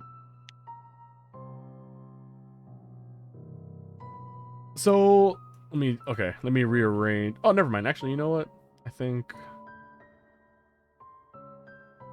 I'll move some people around. We'll just say that some people are heading to their cells to get some rest. God damn. But Loki, that was actually by pure coincidence that I basically had the perfect amount of people for the cells. That wasn't even intentional. I'm like, oh, look at that. So you guys go in hoping for a long rest. Great. The lights get dimmed down. The guards rotate. New guards come in, taking their place.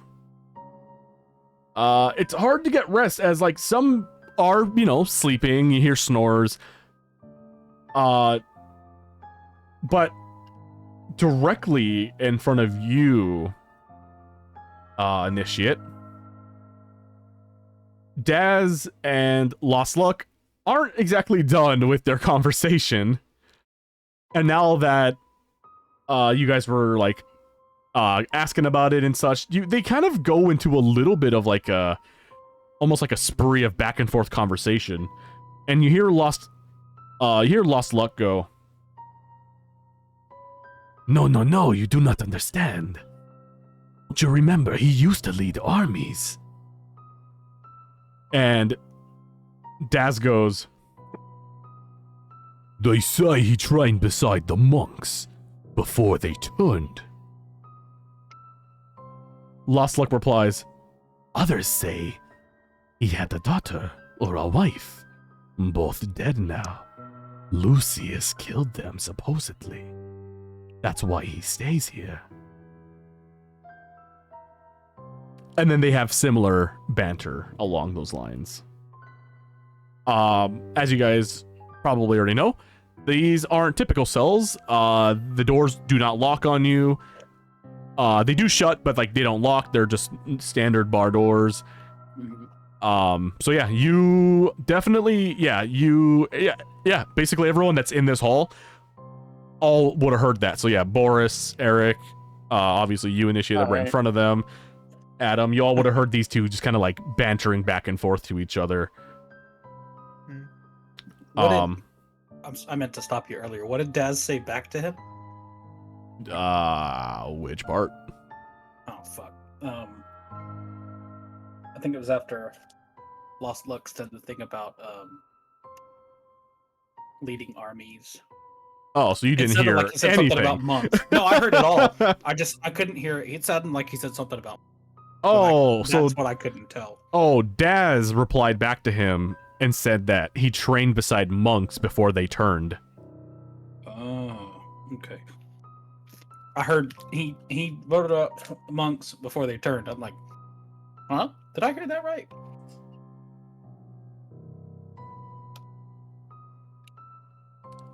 Yeah. So you kind of just you just generally hear those conversations, and then eventually the knight that's standing at the end of the hall, you hear him snickering, and he just kind of goes, he's watching you. His eyes just opened.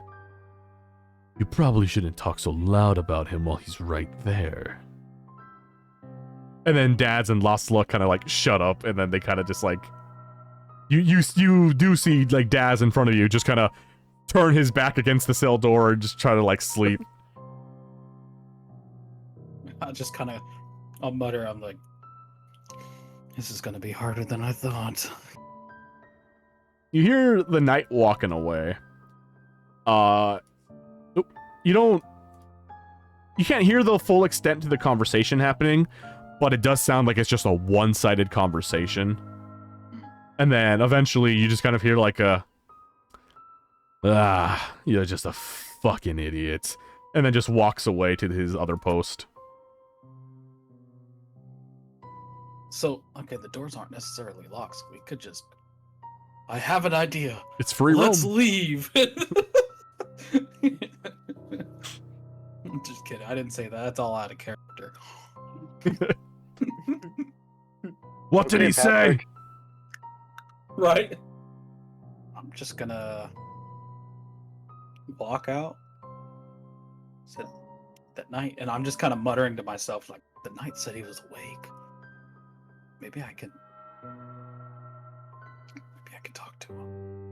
And so I'll kind of not just like strut down the hall full confidence, but just kind of like quietly walking down the hall, not sneaking, but also not like you would walk through not walking with purpose. Mm-hmm. But I'll get to the cell here and go. I heard that knight just call him a fucking idiot before he walked away, right? Mm-hmm. Okay. And I'll kind of tap a little on the, I guess, is it bars? Is it doors? What is it there? Bars? Yeah, they're just bars. Before I do that, is he sleeping?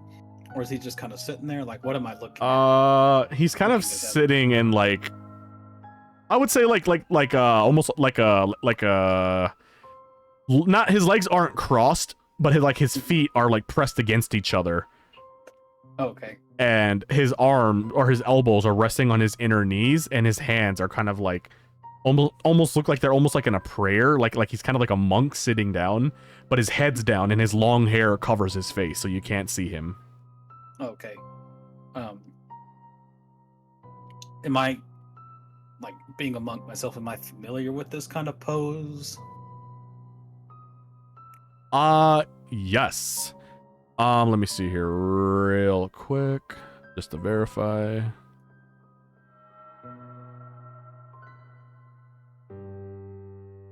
Yes. So, you understand that, like, there's different, like, monks and different monasteries. Obviously, each one has their own ways of, like, lessons, teachings, different combat styles, meditations, and all different forms and, things alike. Right. You actually realize that the form that he's doing is the Jade Monastery meditation form.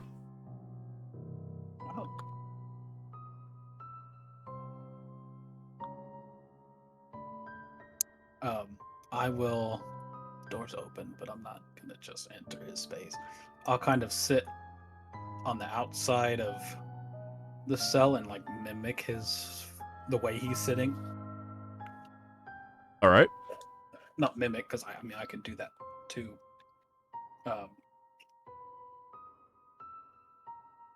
what else do I know about the pose? Like, is it one that like you shouldn't disturb? Is it one that like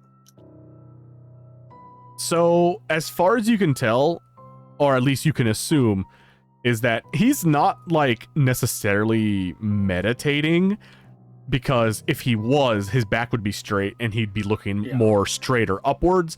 However, he's kind of hunched and his head's down. So you can probably assume or imagine that this is more of just like a out of habit type of pose when he sits. So he's not necessarily meditating, but it is possible that, maybe he's just simply thinking to himself, and or maybe his mind is just blank. Who knows? He's just kind of, he doesn't even acknowledge that you sat there in front of him doing the same pose. He's kind of just minding his business and keeping his head down. that? I'll speak up to him, and as I'm sitting similarly to him, I'll speak up and say, that night called you an idiot, but based on what I heard from a couple other gladiators in this hall, I venture to say that that's far from the case with you. You hear just like a low, almost whispery talk, and he just replies back to you and simply says, "Names are earned."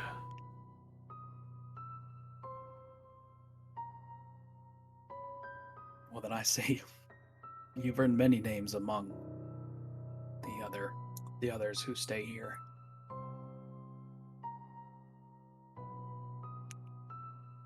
He doesn't like nod or anything. He remains perfectly still with his head down. So, you are on a journey then to earn your name. I'm on the same, and I dare to say that my journey has brought me here for a purpose. Another with no name is rare for me. You see his head twitch like slightly up, and through the gaps of his hair, you see a hard, cold stare meeting your eyes. It's dark too, so like you just kind of see like the fire reflection coming from his eyes behind his hair, and he just looks at you and he just quietly goes, "I have a name. It does not matter. The last man who called me by it is dead." Out of character, that was hard too, but I'll continue looking at him and I'll say, then, now what am I gonna say? But I forgot. I'll introduce myself and say, my monastery calls me the initiate. I've yet to earn my name.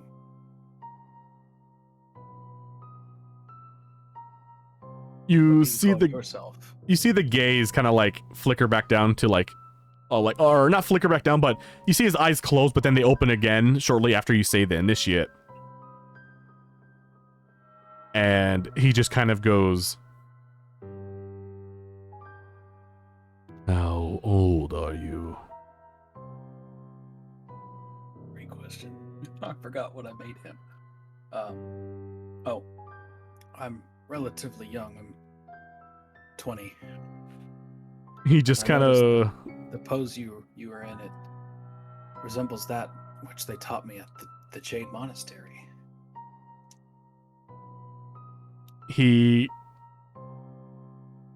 So, he's gonna answer your first question, and he goes, "Ask the prisoners around here. They all have a name for me, or what they call me. I do not care for such titles." And then he thinks for a moment on what you said about you being from the Jade Monastery. Yeah. And age of 20 years old. And he goes, You see his head now lift up a little higher. His hair kind of like starting to now fall back. You're starting to be able to kind of like see his nose peek through his hair. You kind of see like a beard under all that hair. And his eyes kind of like almost like squint at you a little bit. You still see the fire reflection coming off of him. And he just goes, "The Jade Monastery is dead." "What do you mean you are from the Jade Monastery?"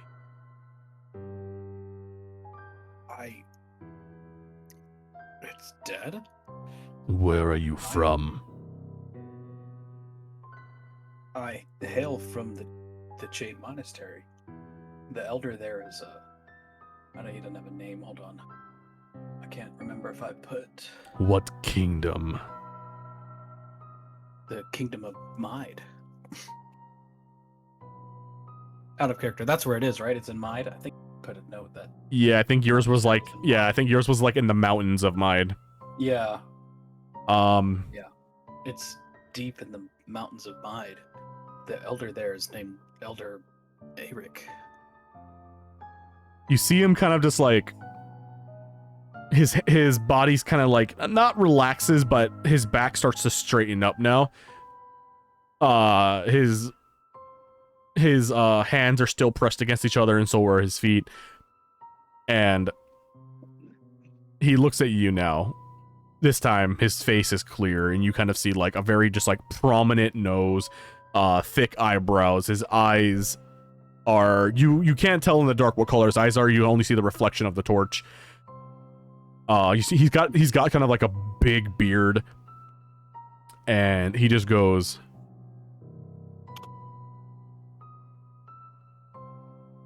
"From Mide. I remember. That was when the monastery was expanding to teach their ways to the world. It was a mistake." I chuckle a little, and on that I'm inclined to agree. It was not a very welcoming experience. "I've heard the Like me. stories. That is not what the Jade Monastery represents." Sorry, I'm in shock from that.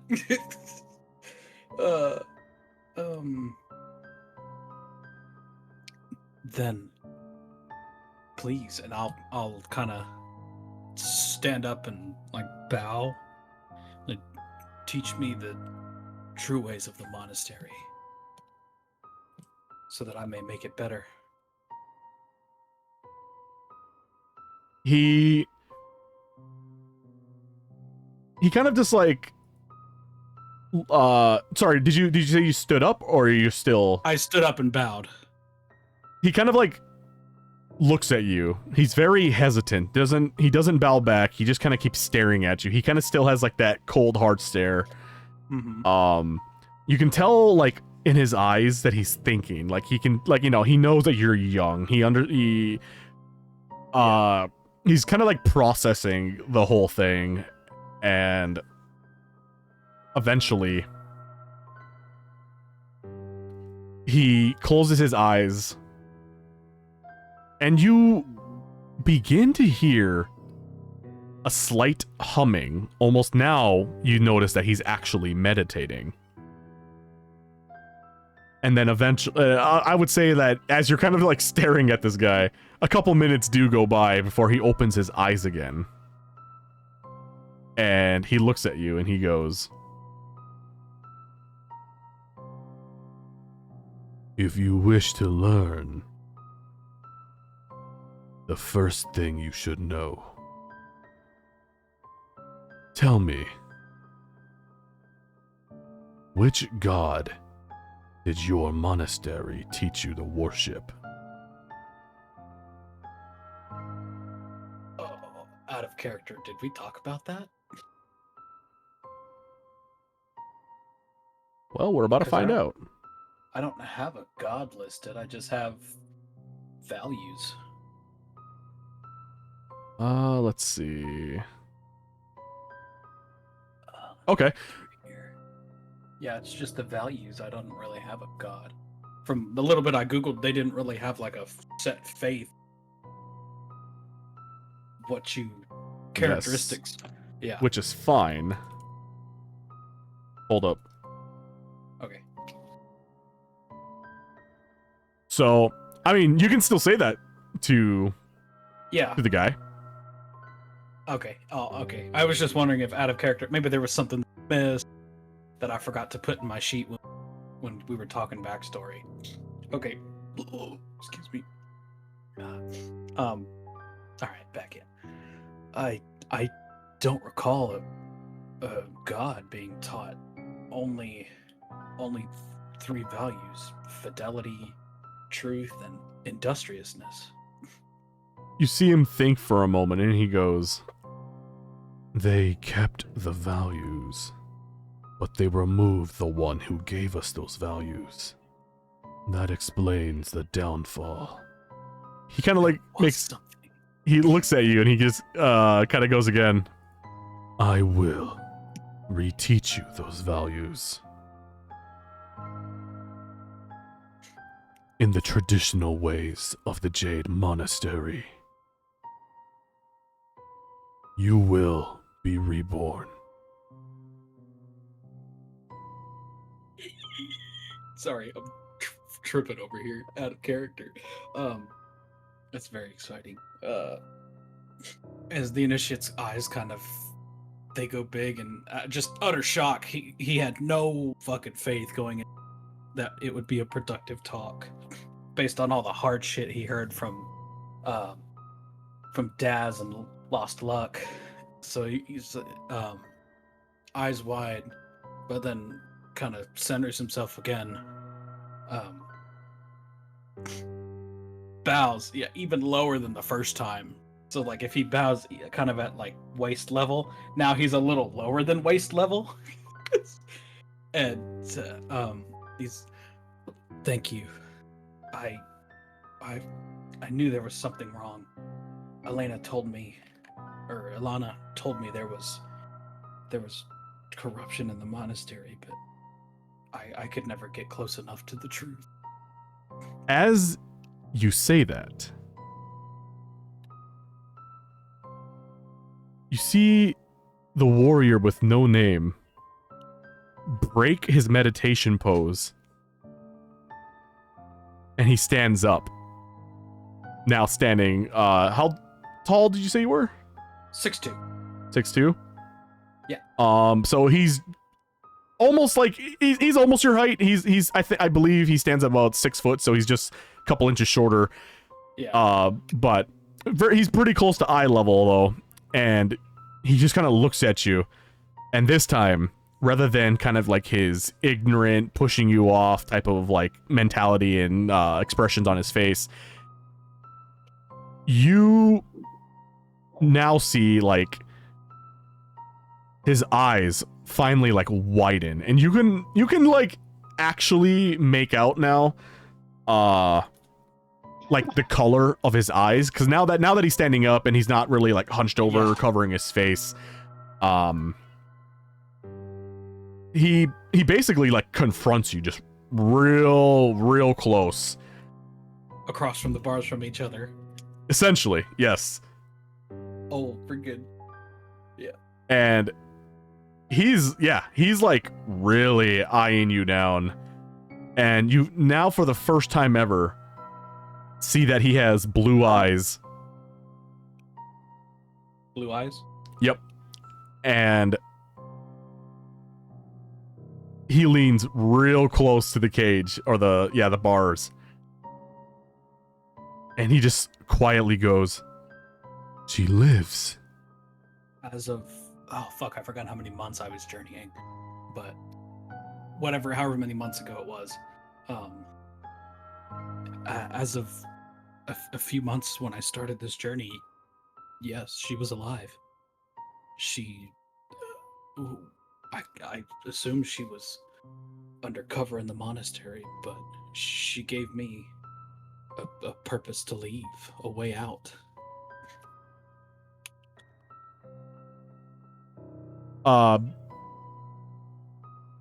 During this whole conversation of kind of just seeing this guy like be very straight-faced, serious, very mysterious, just very like keeping all distance. Now, you actually see this guy just crack a small smirk. And he just quietly goes, "It sounds like her."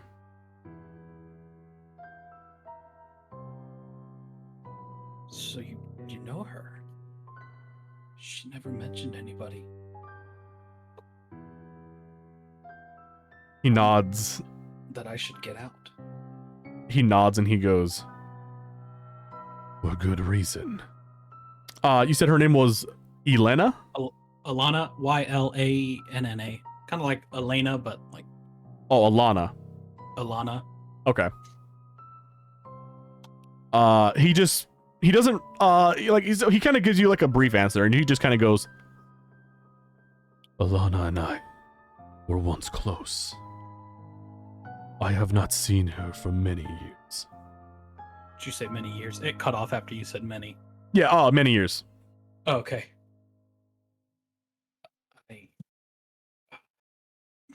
I imagine she's...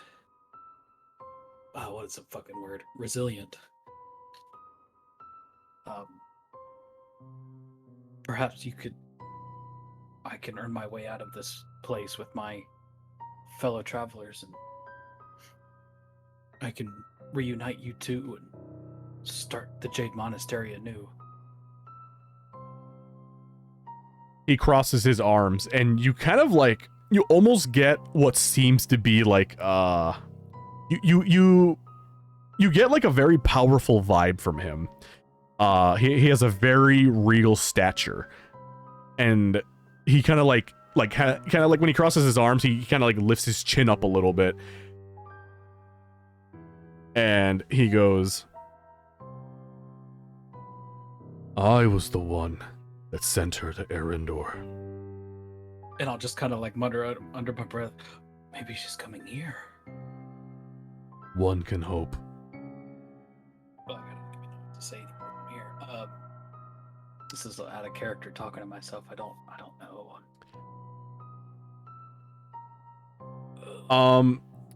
You see him kind of turn his back on you, and he walks back to the end of his cell. Mm-hmm. And he kind of goes back to like his like meditation, like seating pose again. And he goes, "I'll decide tomorrow whether or not you are worthy of training." And he kind of... Thank you for your... Oh, go ahead. He just puts his head back down, and his hair kind of returns to like covering his face. Damn it, I should have asked him the god's name before I walk away.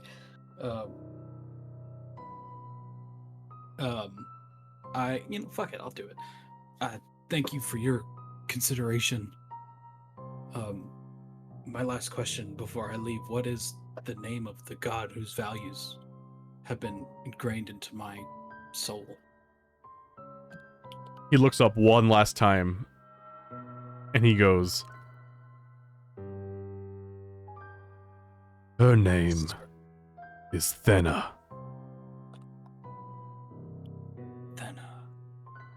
And immediately afterwards, his head goes back down, and you see a faint glow appear around his hands, a golden glow.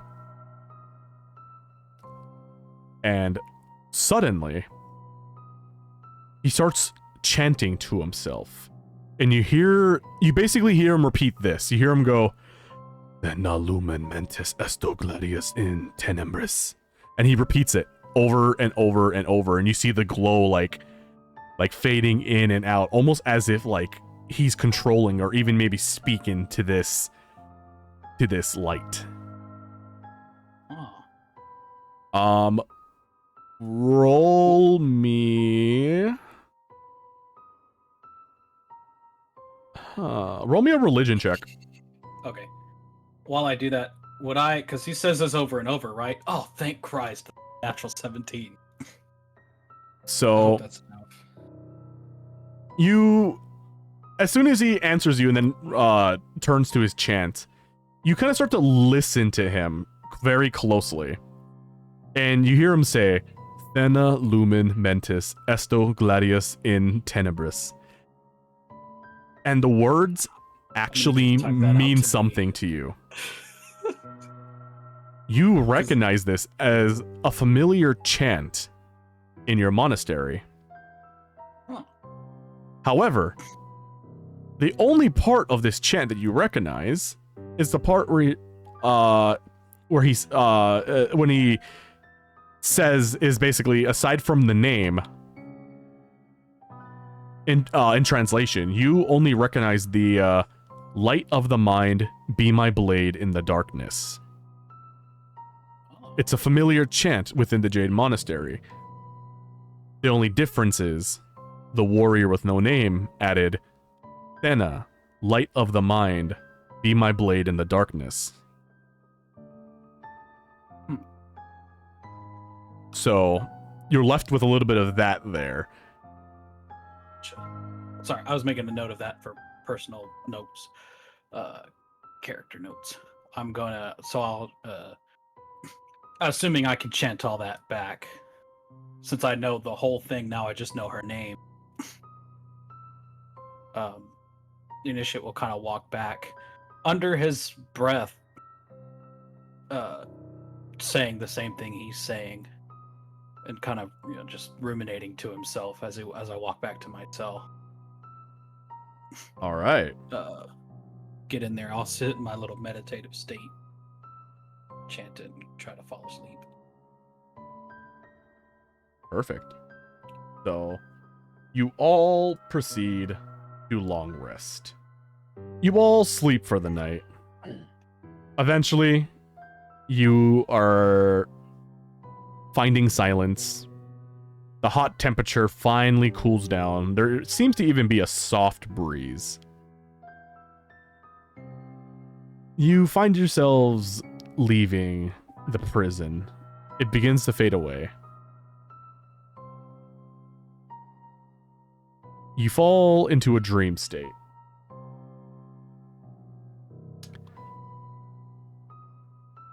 Initiate. That's me.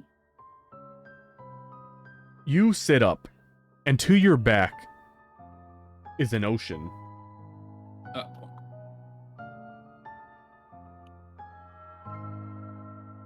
And in front of you is a long stone path Oh shit. with golden engravings. The ocean is calm. But suddenly, a figure begins to appear out of thin air. You can't make out what it looks like, but you hear footsteps approaching. It begins to take shape as it gets closer. You see a golden bronze armor, a star on their helmet, their eyes glowing, a blue cape. It's a she, and she is serene, sharp. You hear a voice echo in your head despite her lips not moving. You have walked along in silence, child of no name, but your silence was not unseen. She approaches closer, and her figure begins to take shape, and you're able to see her clearly. Do I She is... know who she is? You- Just by looking at her? You do not. Yeah, I didn't think so. She stands about 14 feet tall, Oh, Big Mama. Out of character. and she leans down and looks at you. You seek strength, understanding, perhaps justice. But wisdom must guide the blade, or all you become is a sharper tyrant. She begins like walking on thin air around you, hovering over the sea. She stands directly behind you. You can feel her presence to your back. I'll shiver a little. The man you share a cell block with. He remembers a world that wronged him. He carries ghosts heavier than your staff. But he is not unreachable. She continues to walk around. And then faces you once again.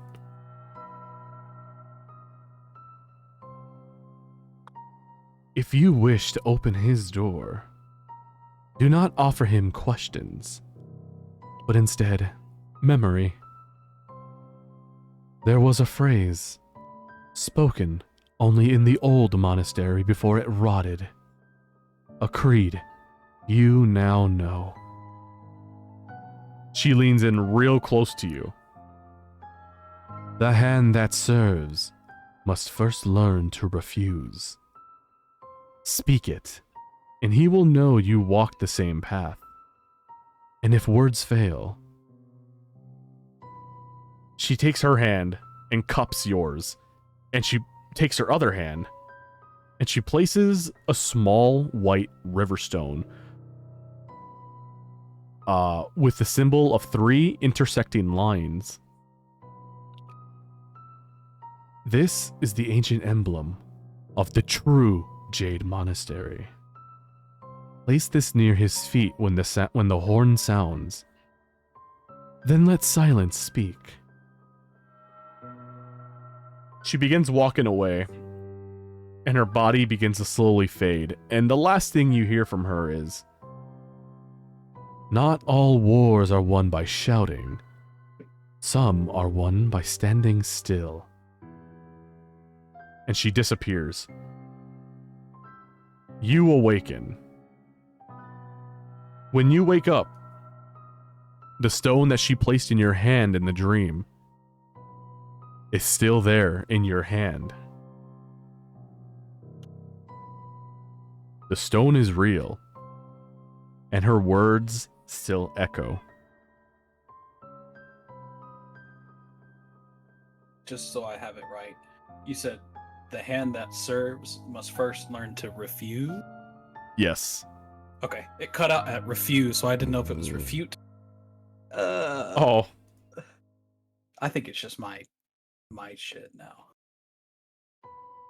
Okay, and then a white stone with 3 intersecting lines.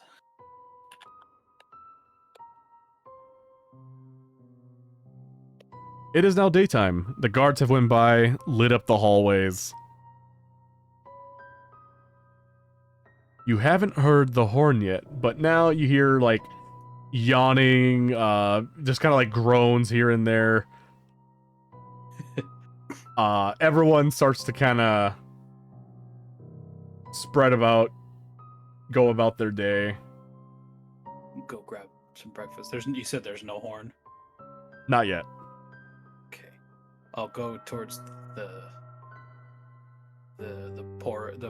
chicken wild rice soup. Grab 2 bowls. Fill them both. Grab a couple spoons. I'll kind of walk back this way. Ask the knight. Are we only allowed to eat in here? He just looks at you and goes, "Yes." Fuck. Okay. So I'll set 2 bowls down here. Fuck. Okay. No, I'll go pour them back in the pot, put the bowls in the dirty, and start walking back towards the hallway.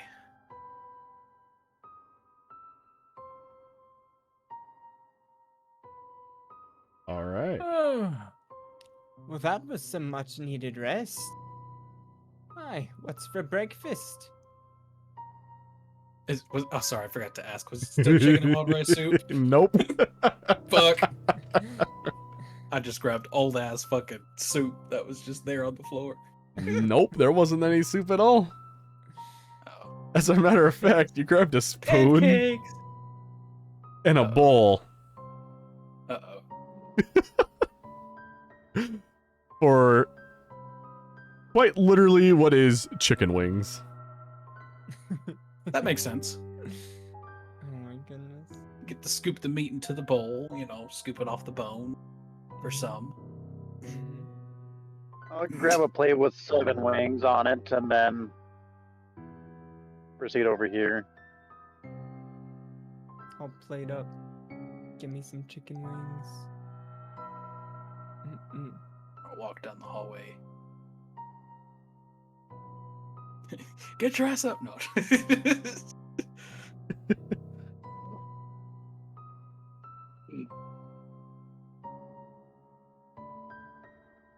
I'll go look in this cell again. Is he still kind of sitting there with his back to the door?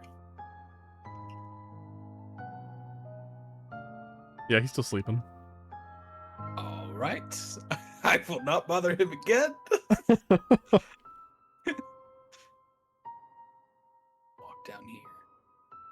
Glance in there. Are they awake? I mean, yeah, I'd say like he's kind of just like laying on his back, but just staring at the ceiling.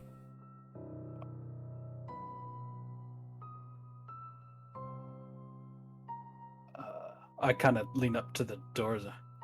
I would say good morning, but our dwelling.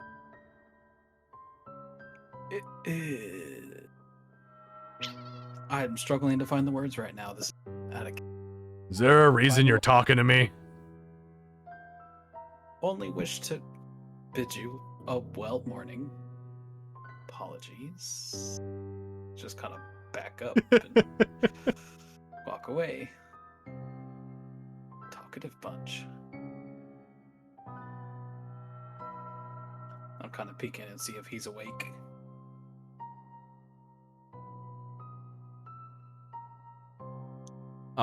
You can't tell because he's in the exact same position he was when you last saw him. Fucking lovely. Alright, I'm just gonna hang out here for a second.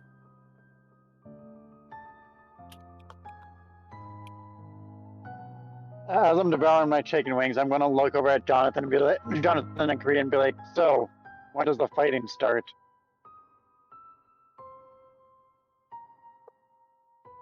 Whenever they blow the horn. I am unsure. It could be today. It could be later. They don't tell us. So, what do you all like to do while you're waiting? We train. Oh. Where's that at? The area you came from with the weapons. I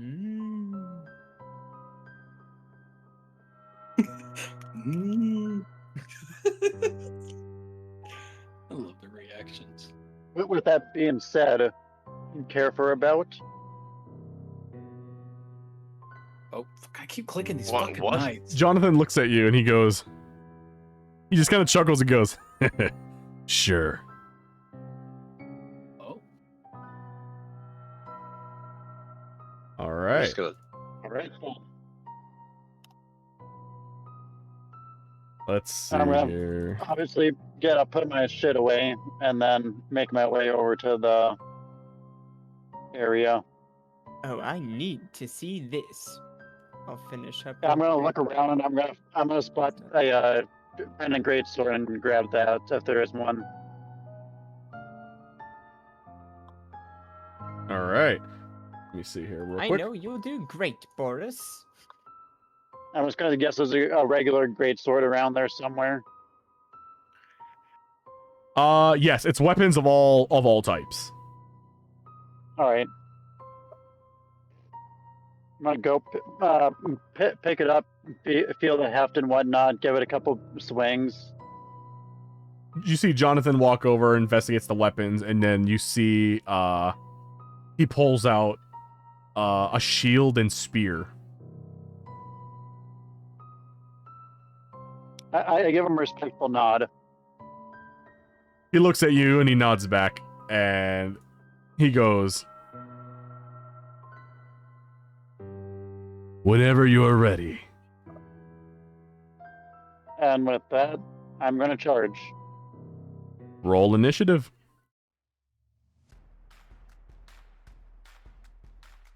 17. All right, give me 1 second.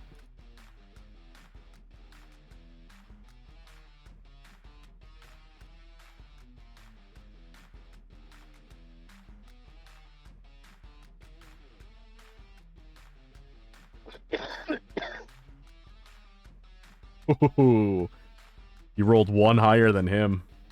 Ooh. Ooh, yes. All right, make your move.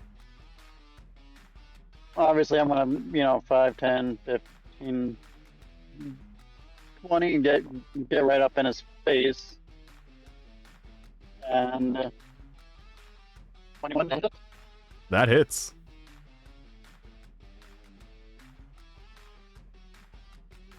Ooh, 9 damage. All right.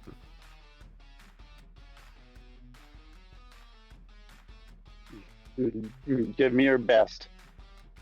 All right, so yeah, you run up to him and you swing your sword on this guy, and him underestimating you. Wasn't expecting such not only a fast attack, but also a powerful blow. And you send him kind of sliding on his feet a little bit.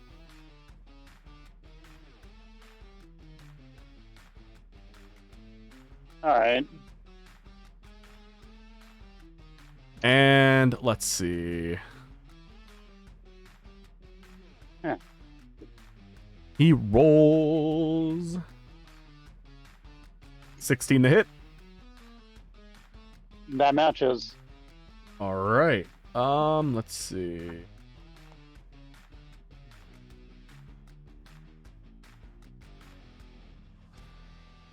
All right. So he does 4 damage.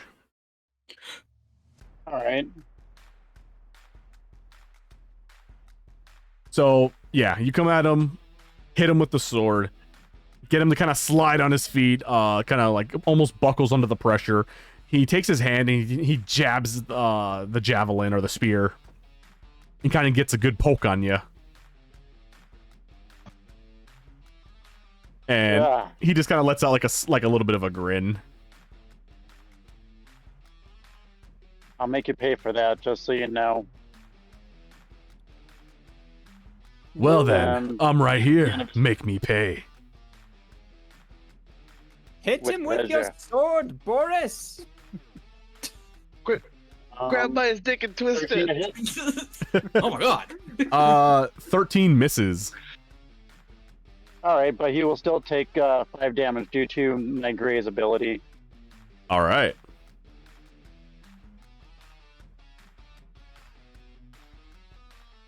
He's dead. He's dead. That'll be it. So he's going to rage. No. Obviously, Cast I'm doing fireball. all non-lethal damage. So I will say that. think of this like your traditional anime scene where you're performing this. You strike, but you miss. And he's kind of like just like giggling at you, just kind of like, ha, you missed me. And you're just confidently standing there.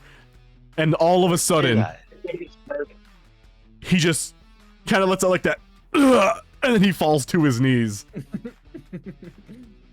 Ha! You missed. Or did I? Yeah, you did. Woo! And he just looks up at you and he just goes, "How did you do that?" I've been training for a long time. I have abilities that I'm not aware of yet. What? If you're not aware of them, how are you saying? How are you making that judgment call? They've manifested in the past, but Eric I says haven't from been the able other to room. unlock them or He's actually use goaded them. beyond comprehension. Cracked and go to with the sauce. That's how. Yeah. Reminds me of Team 4-Star was like, how did you get this strong? I trained all day yesterday. You think you're cute? Bitch, I'm adorable. Oh, I'm missing the whole fight right now, dude. Yeah. I'm guessing he's down. Yeah. You have defeated him. Damn. I'm gonna put my hand up and help him back up to his feet and be like, "That was a good one. Maybe we'll have to do that again sometime."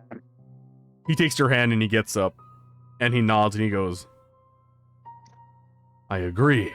This is the first time I've had a challenge like this. Expect a lot more to come. He nods. And then he kind of like returns to the weapon area and puts back like the shield and the spear. Yeah, I'll put the greatsword back as well. All right. I say, Baurus, well executed. My goodness, I knew you were competent. But to this extent, I dare say, you've exceeded even my previous expectations. My father's been training me with a sword before I could walk, basically, so I'm pretty What? confident in my abilities. Well, hard work and dedication do seem to pay off after all. Yes, for the most part.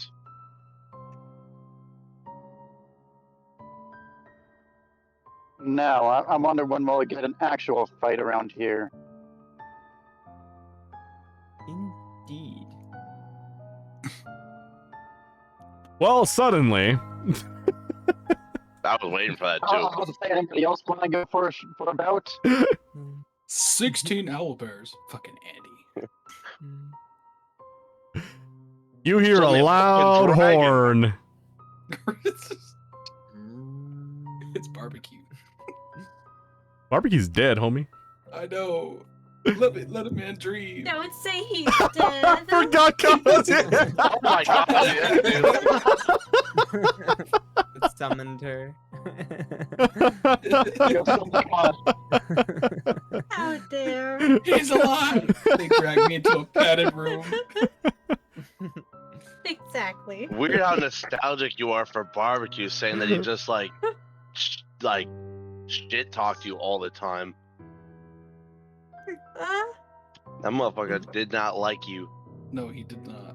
That's saying some shit because he was not a fan of Mick either. I don't think Although he we liked started anybody. to bond around the end of the campaign over making fun of you. All for That was something. Damn it, Con. I don't think he dead. I don't. It was What? probably different. It'll be part of the recap that I recorded. But if it makes y'all feel any better, barbecue was abandoned. No. That didn't. That really didn't. In fact, that may have made things It worse. slightly worse. Oh, God. You sacrificed him. R.I.P. barbecue sauce. No. He made a fantastic 16-piece meal though. That's awful. I can assure that Seraphine enjoyed eating them. I feel like it'd be more than 16. Had the mashed potatoes and everything. Mm-hmm. Piece of biscuit. The full course meal right there. Don't forget the bev. Don't forget the bev. Well, that would have been Yuhong's blood, but Oh no.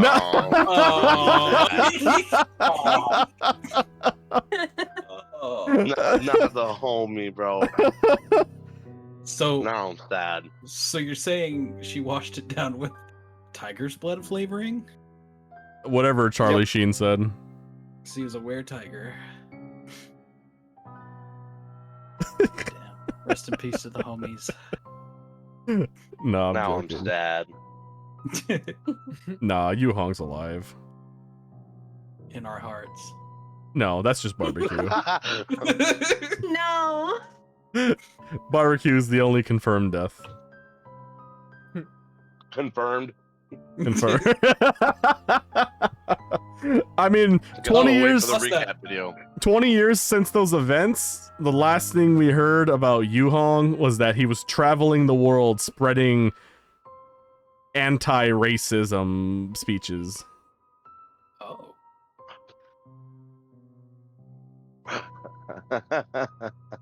He wanted to share to the world that not all drows are bad. Not all. I'll believe it when Fuck, I dude. see it. There's some, but Yo, I would not listen to that motherfucker for a second. Well, you see, in this What are you trying to universe, say? the drow What are you trying to say? aren't necessarily known as great people. They're actually pretty a savage race. But it's not just him. The reason why Holy he's doing all shit. this is he's doing all of that with Zephyr. Oh my god. He's using her as the showcase point. Yo. Yeah, dude, okay, this conversation's gotta stop, dude. Well, It's don't gotta stop. you remember from the ball? That's the whole purpose of why Zephyr was there to Yeah, begin with, yeah. was to represent a Advocate. poppy. Yeah. Yeah. So you hear the alarm or the horns going off in the background. You see guards running around, and someone approaches the entrance and they hand a slip. One of the guards reads the slip, and he goes around and begins cherry picking people around the prison. First, since quite literally the three of you are already at the entrance, he already points out Eric, Adam, and Baurus. shit. And now the other guards are looking for Initiate. Shit. And so while that's happening, sorry, the horn sounded. I'm testing this door. Is it unlocked? It is. Great. I'm gonna push in after I heard the horn, and I take the stone, and I'll lay it at his feet, and I'll look up and I'll say, "The hand that serves must first learn to refuse." And I'll kind of just stay there kneeling and waiting for his response. All of a sudden, you see the stone glows faintly, and then it begins to flicker. For a moment, nothing happens. Then, his hand slowly reaches out, without moving his position, just his arm reaches out, and through his hair, you see his eyes make eye contact with yours again. He goes, "The one who found you used to say that all the time. Back when the monastery still meant something."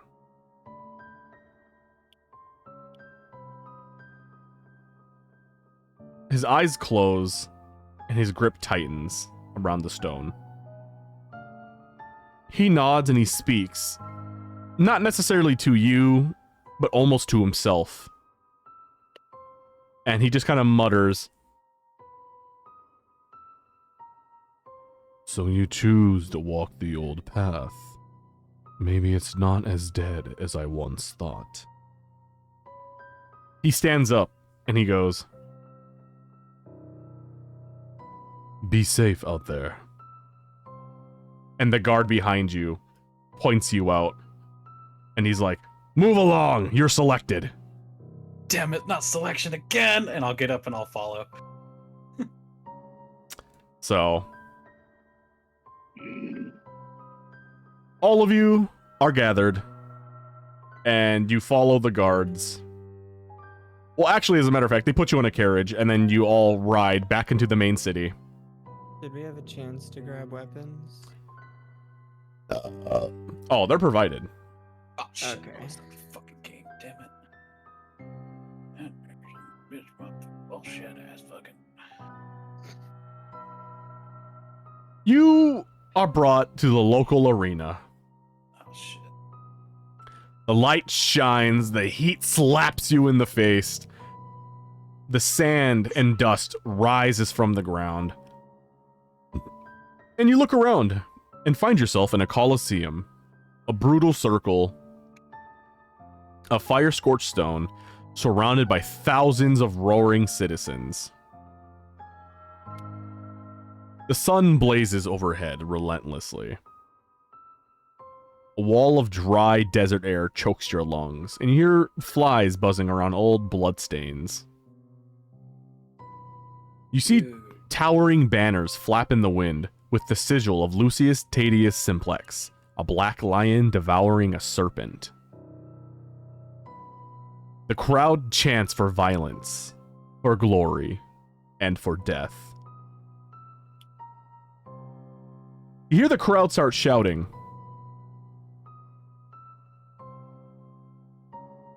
"We want the nameless one!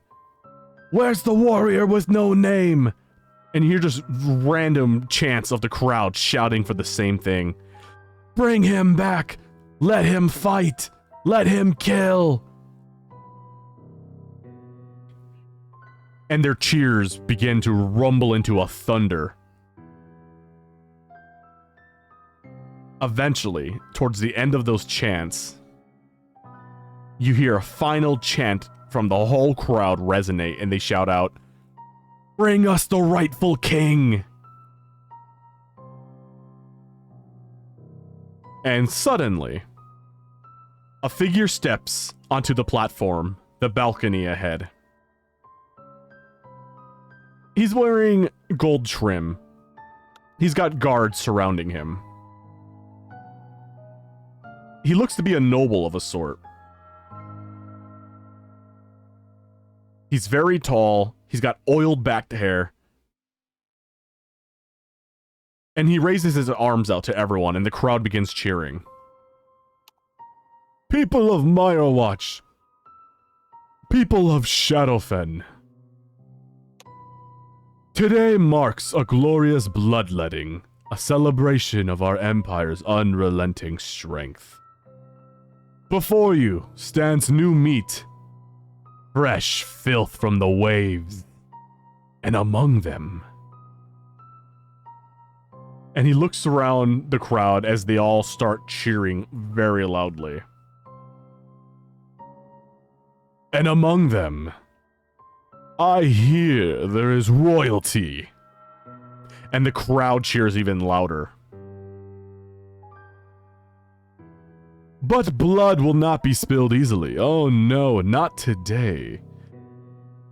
And the gates below him begin creaking open. "Release the beasts. We will see Said that plural. if they survive." You hear the sound of like a guttural groan and growl. And eventually,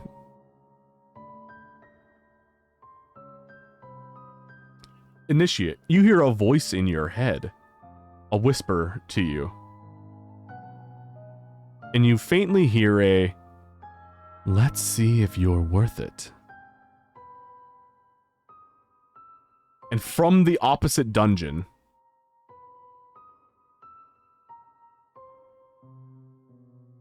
two lions roar. And the crowd screams.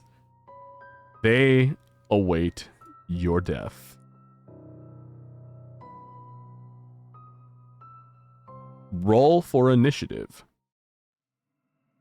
So now in this case, yes, on your way there, the guards would have provided you with your guys' weapons and your armor. Oh, nice. It's a Ayo. shitty fucking roll. It's not looking Nat good for 20. folks. The initiative. Yeah. There bad. we go. There we go. Yep. Oh, Baurus, did you long rest? Your health is still low. No, I had that fight after the Yeah. with what's his name? Was I supposed to take another long rest after that or no? Yeah, when I will say Jonathan- that it wasn't like a serious fight since you guys were just sparring. All right. Well, I'll just bring my health back up to full because that's the only thing I used. Sounds good. Alrighty. So with that being said, since there is no grid, just use your guys' keyboard, and then for every movement, it's, 5 feet, so like 5, 10, 15, Okay. 20. 5, 10, 15, 20, 25, 30. That's as far as I can get. That's all. I suppose I would have grabbed my fucking javelins back. I'm gonna fucking fuck a javelin at Lion A. Is that? Well, let me make sure that I'm close enough. What is your range on that? 30 to 120. So I think I'm close enough. I think if it goes over 120, I have disadvantage. Is that how it works? Let me double check. Should we measure the length of this? Well, he's about Coliseum? 60-something feet away from it. Okay. Yeah, roughly. Yeah. Oh, I'm just double checking one thing. There's a rule.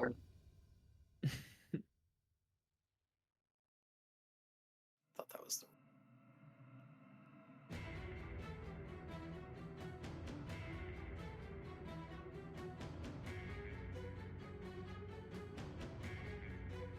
Oh, interesting. Okay. So so like your spear and javelin, so that first part that says, what is it, 20 feet? 30. Wait, 30? Let's say that. Yeah. Oh, javelin. Okay, I was looking at your spear. Okay, yeah, javelin. So, okay, so javelin.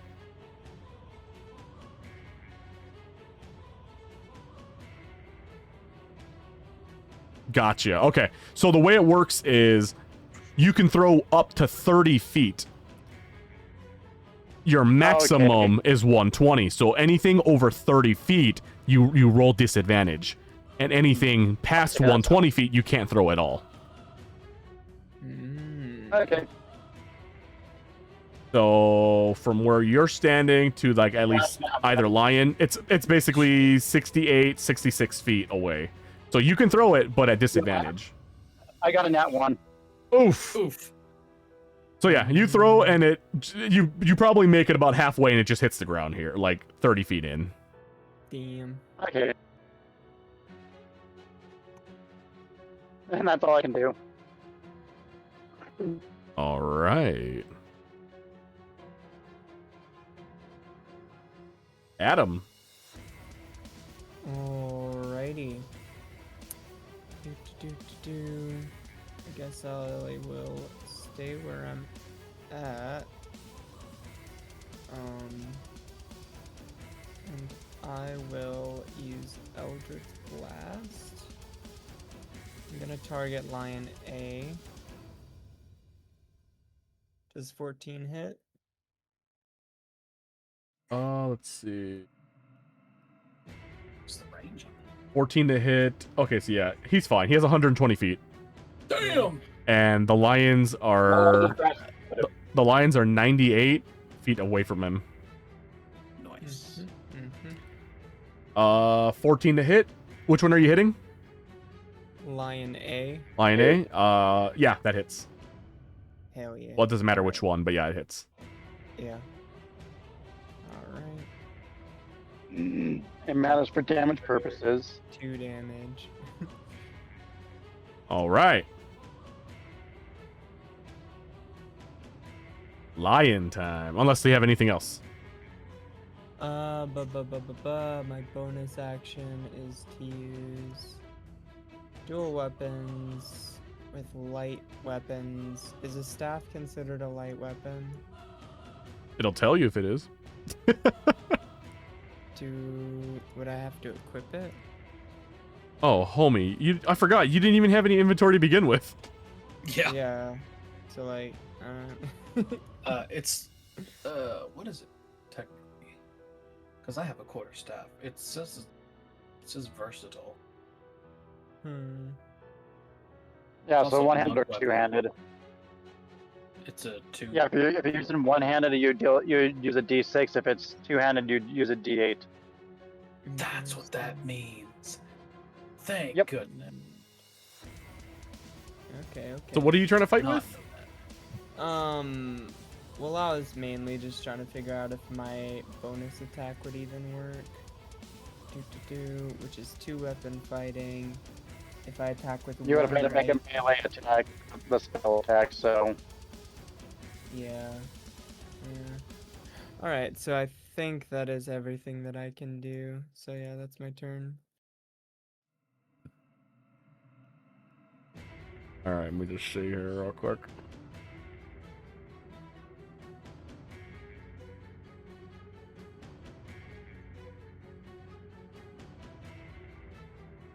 Alrighty. Lion A. 5, 10, 15, 20, 25, 30, 35, 40, 45, 50 feet. Damn. God damn. And it can it even do anything? Let's see.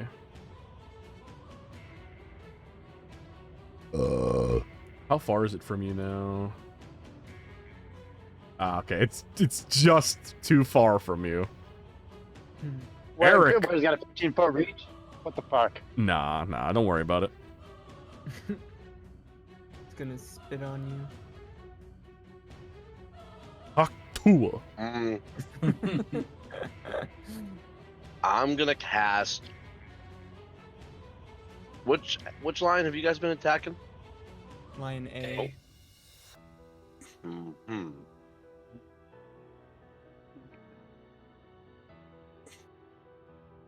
I think I'm just gonna cast Firebolt at line A. 14 hit. That hits. All right. 7 damage. All right. Anything else? That'll be all. Lion B. 5, 10, This is 15, kind of 20, for 25, Cody 30, and 35, Alec. 40, 45, 50. So like a fire attack, it deals fire damage, but unless it specifically states it, does it set a target on fire or? A flammable object hit by this spell starts burning if it isn't being worn or carried. His fur is technically flammable. But it is being worn.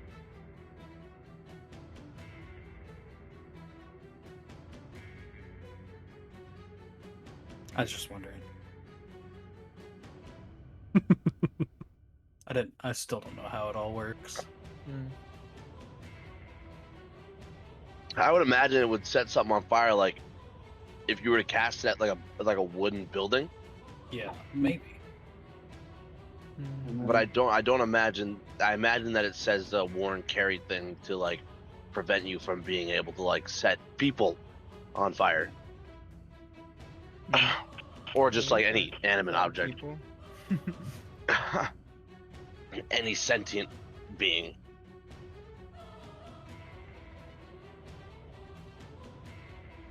They always spray the lions down with flame. Flame retardant lions. Yeah. They knew what people were thinking. Right.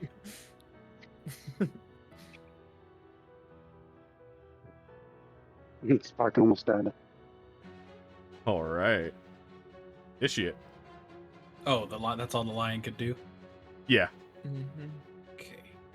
I mean, How far away yeah. are we? 40 something feet. So I'm going to. What's in a travel ready jerky dried food? Jerky. Okay. So in the ration pack. Because I think well, I don't know if I still have this because they took all our shit. What? Would I have my rations? I was having all my gear back. Or do I just have Right. weapons? They would have just given you like anything that basically would apply to your fighting, like armor, weapons. So not Usually necessarily. the guards will know what you're up against already, so they'll basically give you what you need to prepare for said fights. Okay. So I don't have these ration packs. Fuck, that throws my plan. That throws me to plan B. Okay. Dance party. Right? Dance battle, bro! Lion just eats my head.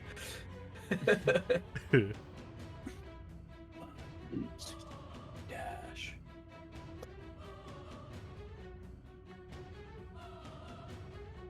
Fire some speed.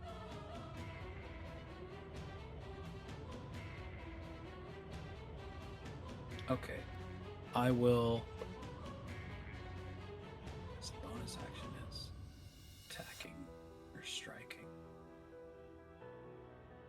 Okay. Then all I can really do is move 10, 15, 20. I'm going to stay right about here. I can cast fire.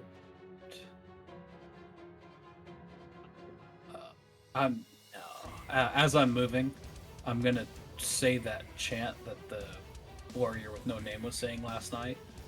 Mm-hmm. As I'm moving, and then that's all I'll do. That's it. That's my turn. Oh, close out the fucking game again. Keep going to click away. That's all I'll do. I'll just move, say the chant. And just kind of get ready, like a ready stance, hands up. I can't describe how I'm really standing. Basically, preparing a ready action, I guess, is what the terminology would be. Okay. Baurus? Okay, let's see here. 5, 10, 15. Okay, close enough, right?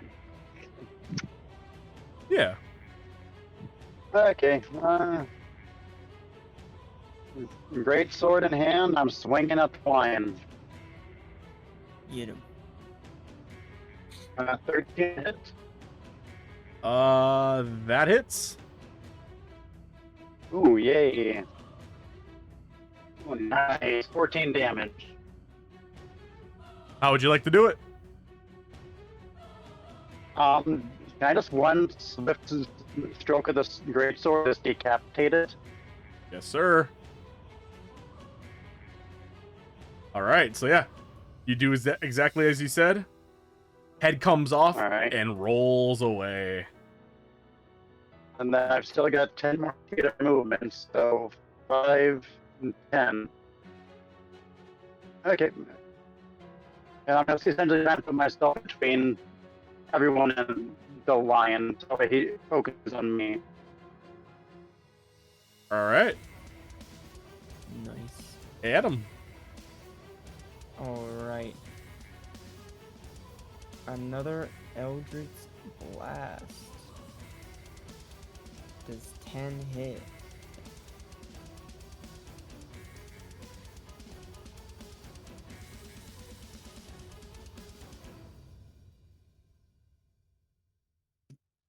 That misses. Damn, brother. Alright. Okay. Yeah, that's my turn. I'm gonna move like Oh. 5 feet so that I can get like a better vantage point at the lion, since the initiate's sort of in my way on this. But I'm gonna cast Witch Bolt. Oh. 20. Well, and I do 12 damage. Was that a dirty 20 or a nat 20? The dirty 20. Okay. 12 the damage. All right. And on each turn, I get to take a bonus action to do another 1d12 damage from here out. Wait, what's that? On each of my turns, I can take a bonus action to deal another 1d12 of lightning damage God damn. automatically. Let's go. All right. I mean, it's in range, right? Is that the end of your turn? Yes. All right, all right, all right. Lion is going to charge Baurus.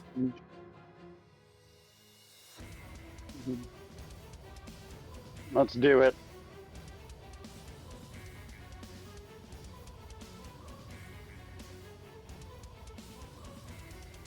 $15 to hit. That misses. Damn. And 18 to hit. That does hit. It does 5 damage. All right. Initiate. How far is it from me? 25. Okay, great. I'm gonna move 5, 10, 20, kind of like 25 almost. And I'm going to grapple the lion. Tackle that motherfucker. Suppose it's a battle of strengths. Yeah, what is it? What do I make? Let me see. Uh, Succeed on a strength or dexterity. It chooses which. Saving DC equals 8 plus proficiency plus strength. Or it has the grappled condition. So whenever you use an unarmed strike, choose one. Oh, so I have to make an unarmed strike and just announce it's a grapple? Yep. Okay. Oof. Never mind. That's a Ooh. 9. that does not Good, 'cause- succeed. Good, because if I got around to my turn, I was gonna hit with lightning again. If you were grappling it, that wouldn't have gone too well. Let's try to finish this line off here. Yeah. That's a nat 1. Oh, I guess I was done. You swing and your sword just hits straight to the ground. And were you done? Honestly didn't think you could do anything else. I have a. Wait, hold on. Let me see if I can do that. Wait, what? Make an unarmed strike as a bonus action. Ah, it's all right. It already didn't work. And obviously that's all I can do is the nat 1. Do you get your like 5 damage still? Oh yeah, I still deal the 5 damage even though I missed. With the cleave. Or would that work? Because Yep. it was a nat 1, does it not? Cancel that. I, out. if your attack with a great sword misses a creature, I missed it. Let me see some real quick. hit him with the critical failure. It doesn't work. Right.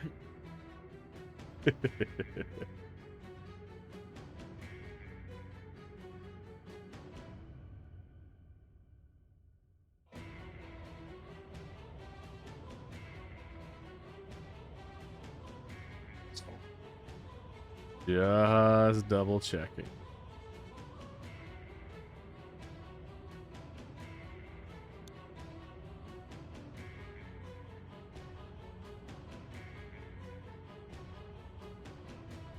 Oh, yeah.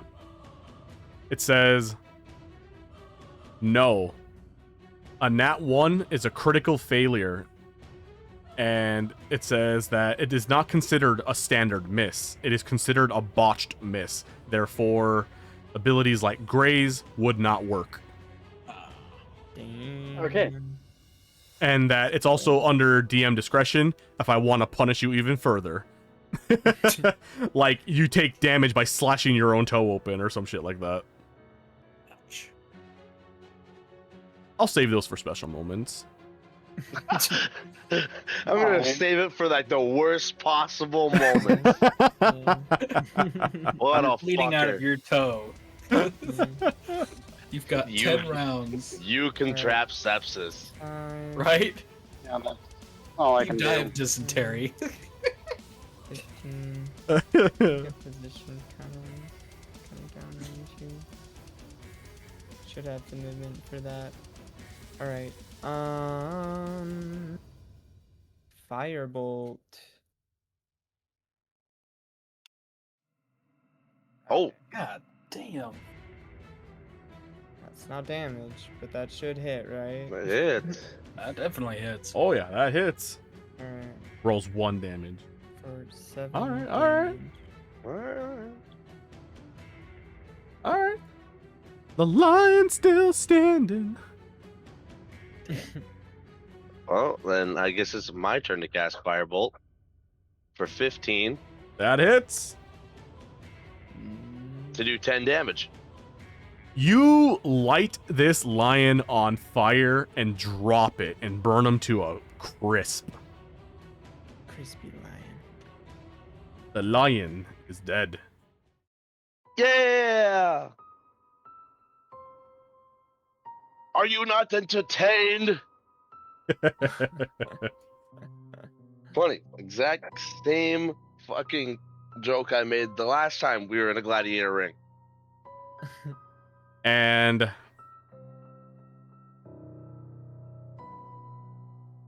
5 more lions appear. from Right? I was the like, that's game. only phase 1. 7 Gith Yankees appear. Bring it, bitch. No, I'm Oh joking. yeah, we're fucked. We're fucked. Each Gith Yankee has like 120 health and averages like fucking Oh, yeah, 30 fuck damage outta per here, attack. Ah, no. They No, I'm ain't- joking. they I'm ain't joking. shit. We'll get him. I'm joking. you know- It's only 4. You know what? Just for saying that, John, I'm gonna make sure Gosh, that you're gonna face a Gith Yankee in the future, and we'll see if you say the same thing. 1v1. Yeah. One of the gladiators in the prisons of Gith Yankee. Well, you guys haven't talked to everyone just yet. I tried, but they fucking. Why the fuck you talking to me? Fuck off. Fuck off! I'm trying to sleep. I'm sleeping. And so, the crowd cheers. They roar loudly. Everything's shaking. You feel the vibe. The announcer is quite shocked. He goes, well, congrats to the new gladiators. Off you go. Your owner will award you. Yeah. As we're leaving the arena, I'm going to activate Second Wind. And essentially what they just see is a bunch of dark flames just erupting out of the where the lion hit me, and it's just like healing it over. Hell And yeah. I'm going to get back 8 HP, so I'm back at full. Let's go.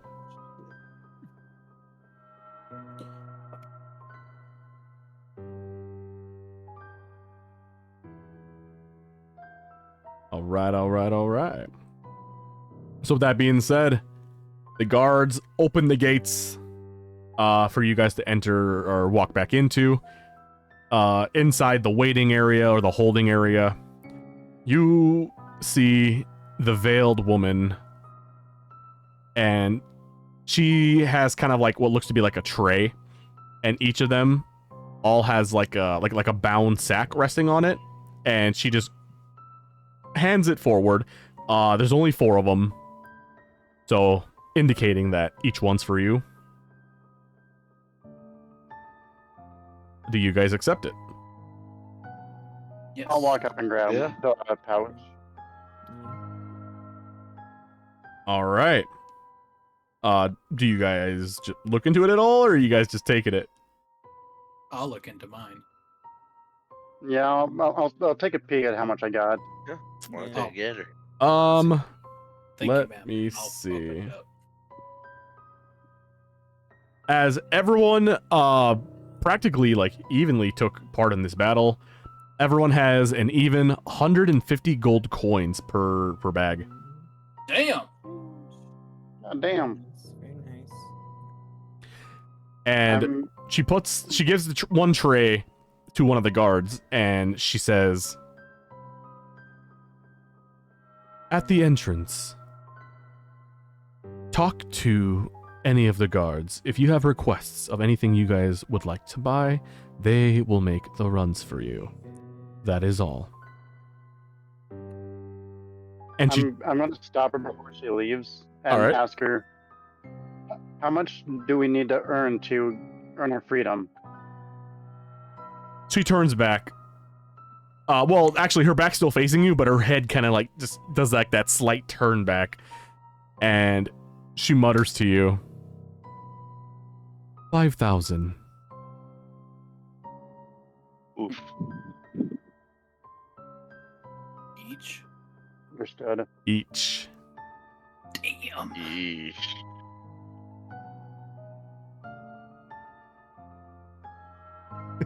Okay.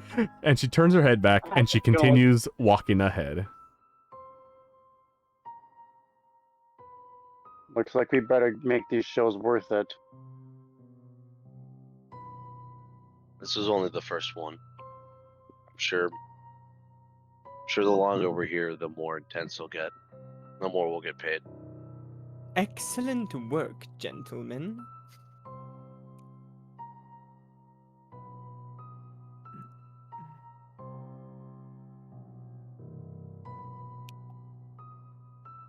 Can my guy run to the facilities?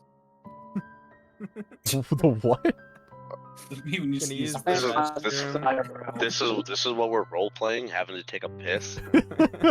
Well, right now I gotta go take a piss, so like, All right, in you can- universe, it would make Just- sense if it matched up. wets himself because there's no bathroom. Yeah. Just walks over to the corner and starts taking a piss. Yeah. All right, you get back into the entrance, and you just take off running to the bathroom. Is it this area over here? Sure. No, that's another cell. Oh shit. I mean, it looks appropriate for a fucking bathroom.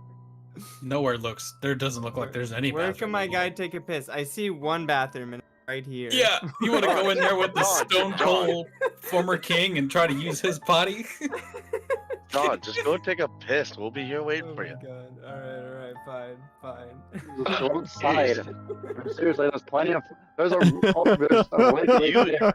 mean to tell me you don't just keep a Gatorade bottle at your desk? No, bro, what am I? Y'all wanna hear that? You can mute your Yeah, microphone. I and can piss in hear. a bottle. That's just weird, bro. That's just weird. Alright. I mean, get you one grab of a those plate for soup. I mean, it's there's nothing Yeah. bad about it.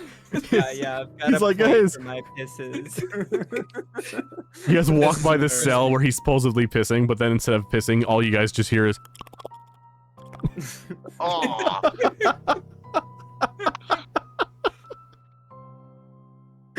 Why does it have spikes? why does it sound like that? It's not wet enough. the warrior with no name just goes, "Is there supposed to be spikes on that thing?"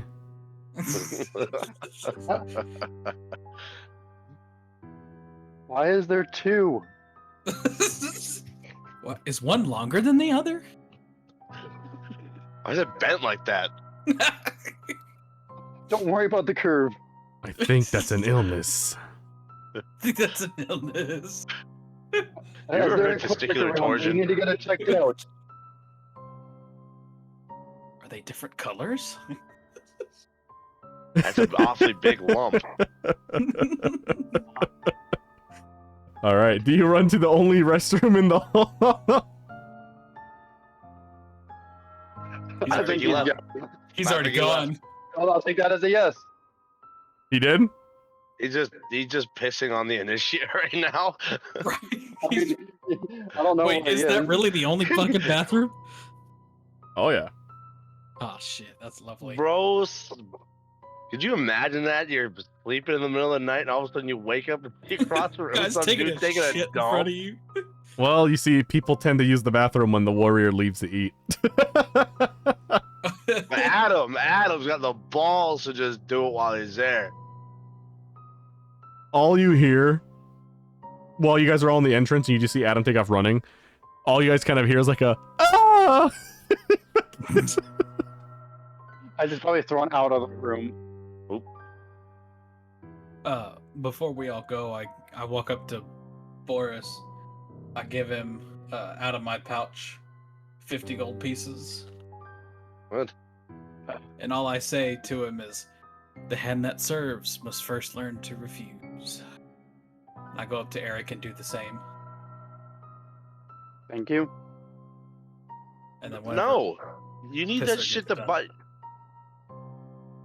I hold up my finger, drop the coin, or I hold out the coin still. So what? You just don't plan on buying your freedom anytime soon? The hand that serves must first learn to refuse.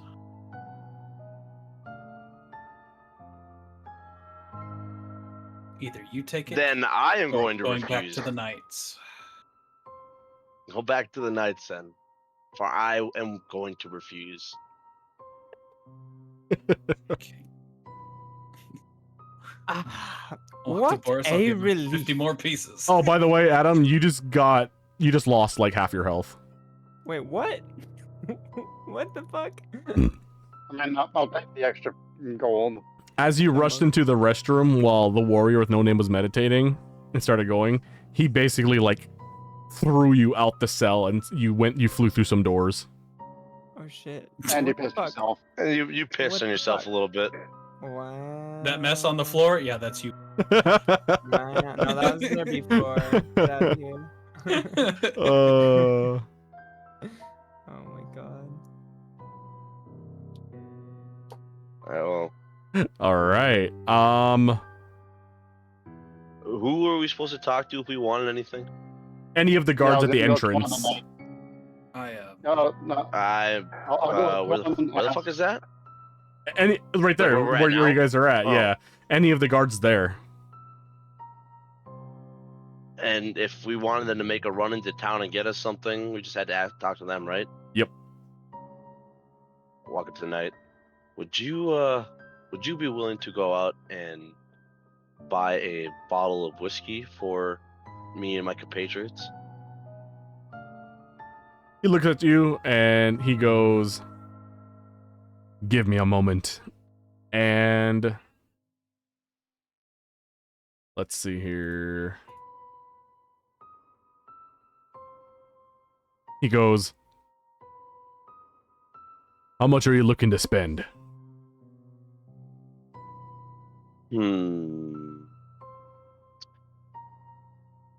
Would you happen to know what the price of a decent whiskey is around here?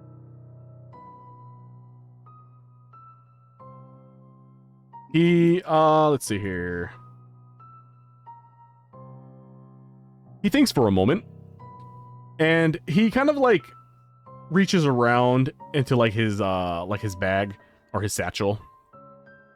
And he kind of has like a little catalog that are not given to the prisoners, but he can kind of just skim through it real quick and just try to get a general idea of like what certain or specific things may or may not cost. And he starts kind of like flipping through the pages for a little bit.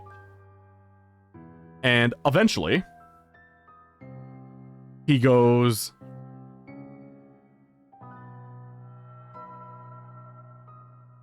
"If you're looking for a good whiskey, you have a couple of options. There are,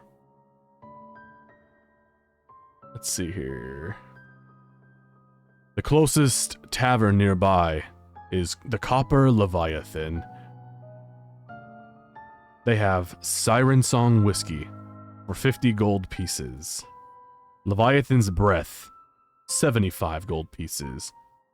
Ghostfire Barrel for 100 gold pieces. And Barnacle Bloat for 45. I will take that one for 50. Siren Song, just one bottle? Sure. All right. Whatever the 150 you just added to your thing, remove 50 gold pieces, 50. and he will return. Probably, I would roughly give it like a couple hours. All right. Let me see here. Adam, you can add 50 gold pieces to your inventory. Oh. Huh? It was I- 150. No, well, I'm giving away my 150s. Oh, I gave 2 technically. I gave 100 to Baurus. Tried to give Me. 50 to Eric, but he refused. So I just gave it back to Baurus because I don't want the knights to have it. And then I'm gosh. giving my last 50 to Adam. Oh, I I'll see. say. All I say Thank you, is good sir. the hand that serves must first learn to refuse. I can't say I know what that means, but I do appreciate it. I'm gonna go up to the same knight that Eric's talking to and ask him, how much are healing potions? all right. Give me 1 second. All right. So for Eric, if you reload your page, I have now added the Siren Song whiskey to your backpack. Awesome.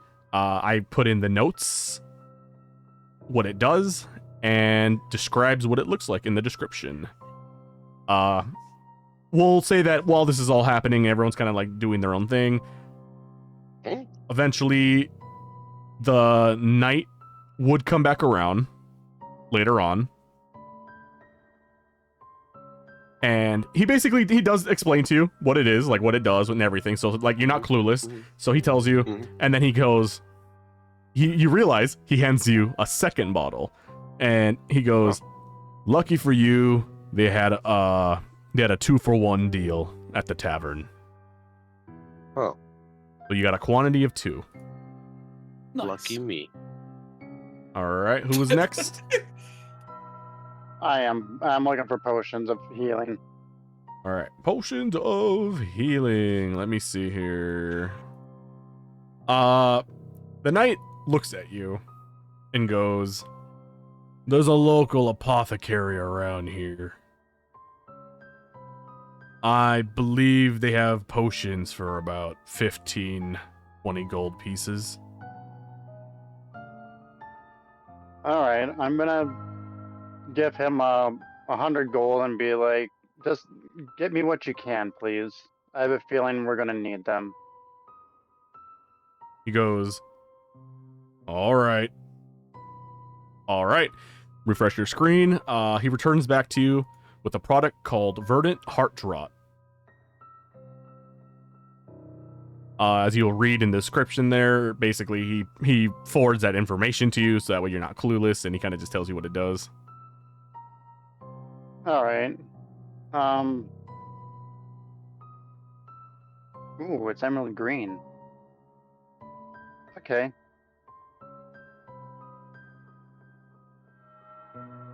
Perfect, thank you. He nods at you. Anyone else is going to buy anything? What can I get for free? The guard just looks at I'm not in the room. The guard at the end of the hall overhears us now. All right. I think I'll You get an try ass and buy whooping for some free. Healing potions. Beats the shit out of me. What's that? I think I'll try and buy some healing potions as well. All right. How much gold you giving him? 100. Alrighty. All right. Refresh your thing. It has been added to your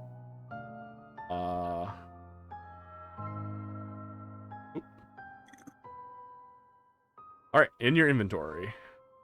Yay. Make sure to remove your gold. Yep, got it. All right. And so, you all paid the guards for the things you wanted. You finally are able to settle down in the prison.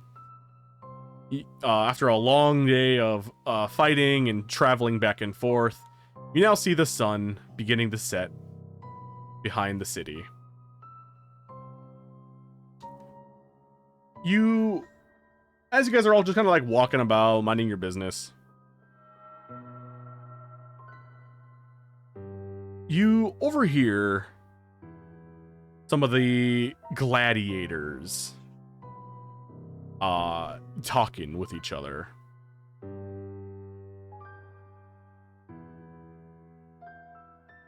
And actually, as a matter of fact, the one that you hear specifically is Lost Luck talking with the gladiator to his right.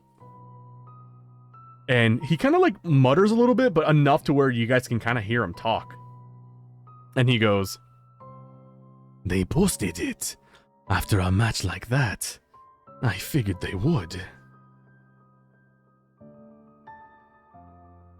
And he kind of looks around, like kind of like suspiciously. And he looks back at the like kind of like where that table's at, where you see like all the weapons are laying on. There's like a board against that same wall. And the gladiator kind of like nudges him to read. He quite literally says, "I can't read. Please, what does it say?" Oh. And Lost Luck offers. And he goes, "It's a list of names. Imperial ink. They are scheduled for execution at sunrise tomorrow. No arena, no appeal, just death."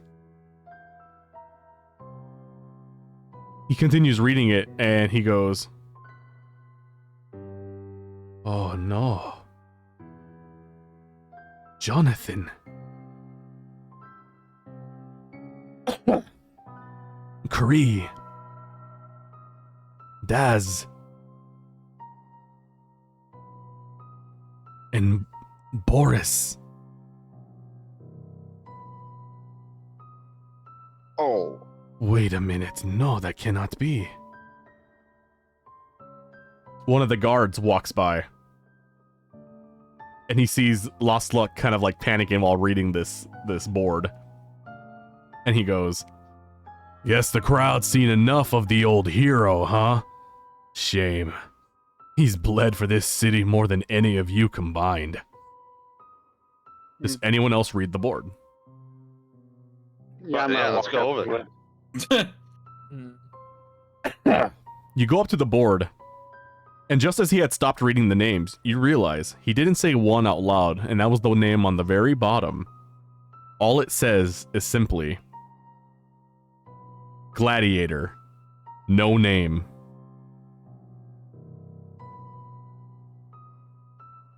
So Jonathan, Daz, Kree, the warrior with no And name, me. and Baurus are all on that list. To be executed the following morning. Why am I on the list?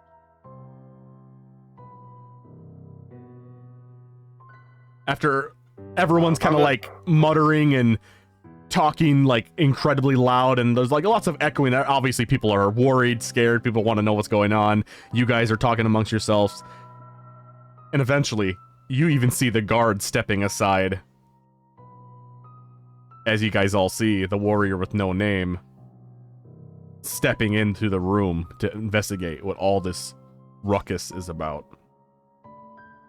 I'm gonna lean over at Adam and be like, "Hey, now's your chance to go take a piss." Don't worry, I already went, and I've learned my lesson. The warrior from a distance kind of just stands next to the initiate, and he reads the board that everyone's kind of like just frantically discussing about. His expression doesn't change at all. As a matter of fact, almost nothing changes. and he just kind of you hear like a brief sigh, and he just turns back and just begins walking away. And he goes all the way back to his cell. He stares into he looks upwards, stares into the ceiling or the rooftop, falls to his knees, closes his eyes, and he begins meditating. And that is the end of the session. Oh, good thing you said that, because I was about to start asking some shit. All right.